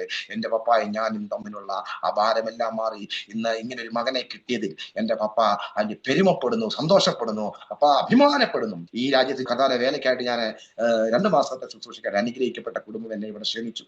ഞാൻ ഇവിടെ കടന്നു വന്നു. ഇവിടെ വന്നു കഴിഞ്ഞപ്പോഴാണ് എന്നെ ഇവിടെ കൊണ്ടുവന്ന ആ പ്രിയ കർത്താവിന്റെ ദാസൻ ഓരോ സ്ഥലത്തോടുള്ള ശുശ്രൂഷ ഇങ്ങനെ ഷെഡ്യൂൾ ചെയ്ത് തന്നപ്പോഴത്തേന് പറഞ്ഞു, അഗാപ്പെ ഈ ചർച്ചിലെ നിശാന്ത് ഭാഷത്തിൽ അവിടെ ഒന്ന് പോകണമെന്ന് പറഞ്ഞു. അപ്പൊ ഞാൻ ആ ഭാഷ പേരെന്നോട് പറഞ്ഞു, നിശാന്ത് ഭാഷ. അപ്പോഴാണ് ഓർത്തത് 2015, അതായത് 10 വർഷം മുമ്പ് ഞാൻ ഈ ദേശത്ത് ഷാർജ ജോലിക്ക് വന്നപ്പോൾ ഒരു വിശ്വാസിയായി ആ ദേവദാസന്റെ സഭയിലാണ് പോയിരുന്നത്. അതേ ചർച്ചിൽ തന്നെ ഈ രാജ്യത്ത് 10 വർഷത്തിന് ശേഷം വന്ന് അതേ ചർച്ചിൽ ആദ്യത്തെ ശുശ്രൂഷ ചെയ്യുവാനും അബുദാബി, ദുബായ്, ഷാർജ, വിവിധ അജ്മാൻ, പല സഭകളിലും പല ഫാറ്റുകളിലും ഒക്കെ കർത്താവിന്റെ വചനം സംസാരിക്കാനും ആലോചനകൾ പറയുവാനും കർത്താവ് ഏൽപ്പിച്ച ശുശ്രൂഷ ഡെലിവറൻസ് മിനിസ്ട്രീസ് ഒക്കെ ചെയ്യാനൊക്കെ കർത്താവ് സഹായിച്ചുകൊണ്ടിരിക്കുന്നയോളം കർത്താവ് ബലപ്പെടുത്തിക്കൊണ്ടിരിക്കുന്നു. അല്ലയോ, ഞാൻ എന്റെ വാക്കുകളെ വൈൻഡപ്പ് ചെയ്യുന്നു. ഇങ്ങനെ ഒരു അവസരം ഒരുക്കി തന്ന കർത്താവിന്റെ ദാസനോടും എല്ലാമുള്ള നന്ദി ഞാൻ അറിയിക്കുന്നു. ഒരു കാര്യം അവസാനമായി പറഞ്ഞോട്ടെ പ്രിയമുള്ളവരെ, ഹല്ലേലൂയ, ഞാൻ ആരെ വിശ്വസിച്ചിരിക്കുന്നുവെന്ന് ഞാൻ അറിയുന്നു. അവൻ എന്റെ ഉപനതി ആ ദിവസം വരെ സൂക്ഷിപ്പാൻ ശക്തനെന്ന് പൗലോസ് പറഞ്ഞതുപോലെ ഞാൻ കർത്താവ് വിശ്വസിക്കുന്നു. ഇനിയും ദൈവം ഏൽപ്പിക്കുന്ന ആ ശുശ്രൂഷകളല്ല, കർത്താവ് ഏൽപ്പിക്കുന്ന ആൾ അത്രയും ചെയ്ത് നല്ലവനും വിശ്വസ്തമായ ദാസൻ എന്നുള്ള വിളി കേൾപ്പാൻ തക്കോണം കർത്താവ് എന്നെ സഹായിക്കണമെന്നായിട്ട് എല്ലാവരുടെയും പ്രാർത്ഥന ചോദിക്കുന്നു. ഞാൻ നിങ്ങൾക്ക് വേണ്ടി ഒരു വാക്ക് ഒന്ന് പ്രാർത്ഥിക്കുവാൻ ആഗ്രഹിക്കുന്നു. കണ്ണുകളെ ഒന്ന് അടയ്ക്കാമോ? ഇരിക്കുന്ന ഇരിപ്പിൽ അല്യ കണ്ണുകളൊക്കെ അടച്ച് നമുക്ക് ദൈവത്തിനെ പ്രാർത്ഥിക്കാം.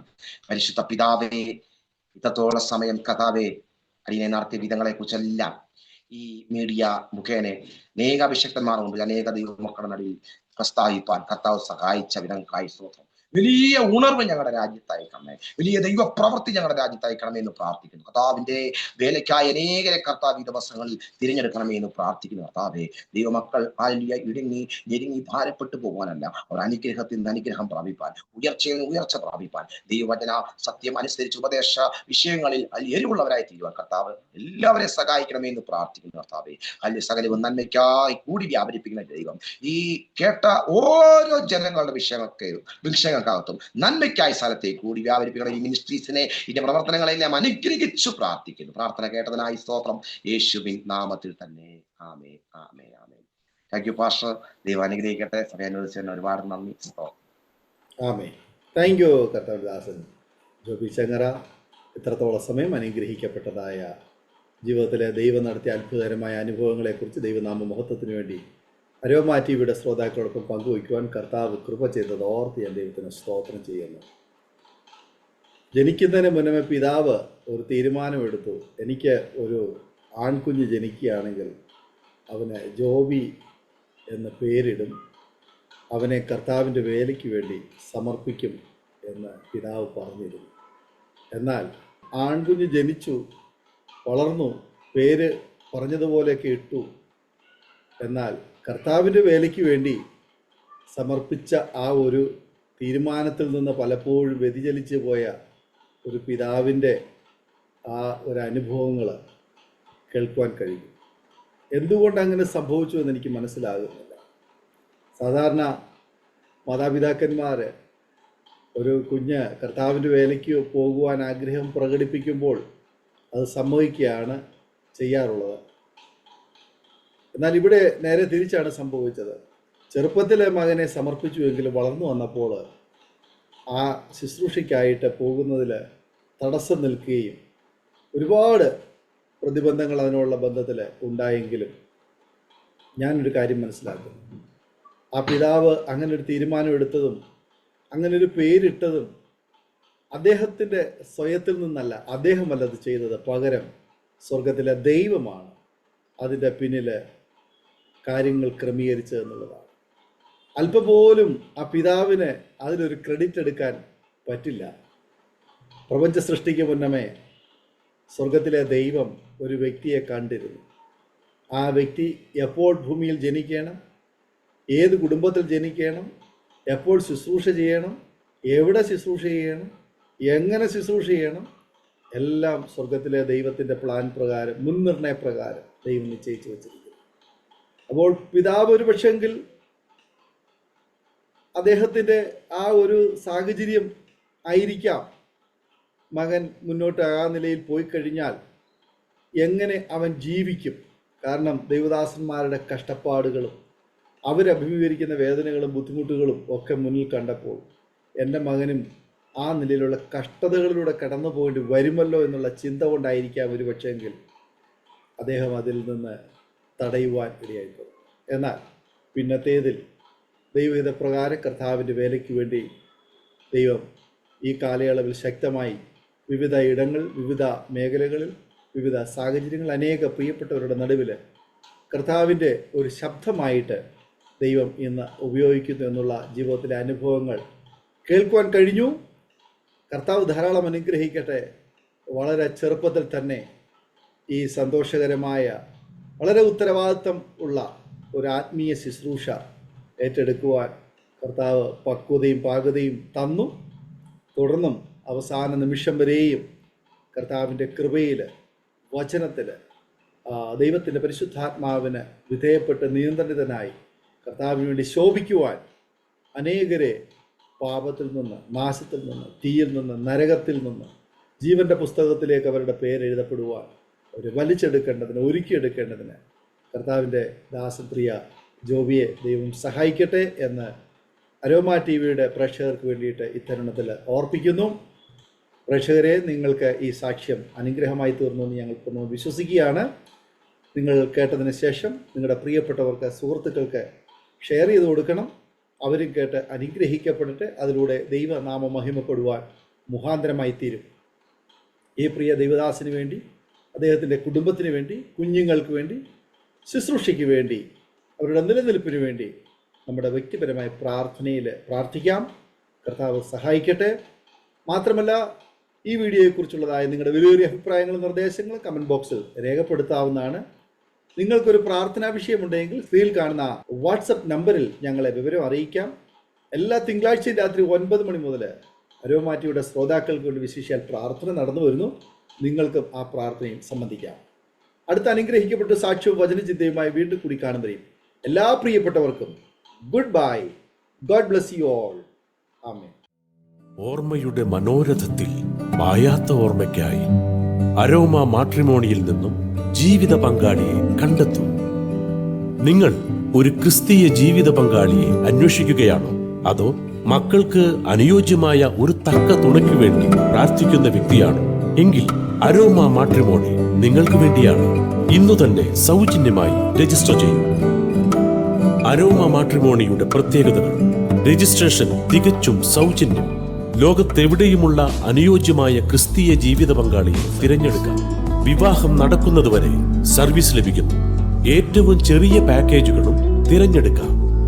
അരോമ മാട്രിമോണി നിങ്ങൾക്കായി ഒരുക്കുന്നു വിവാഹം പരമാനന്ദം. Email aroma matrimony2020@gmail.com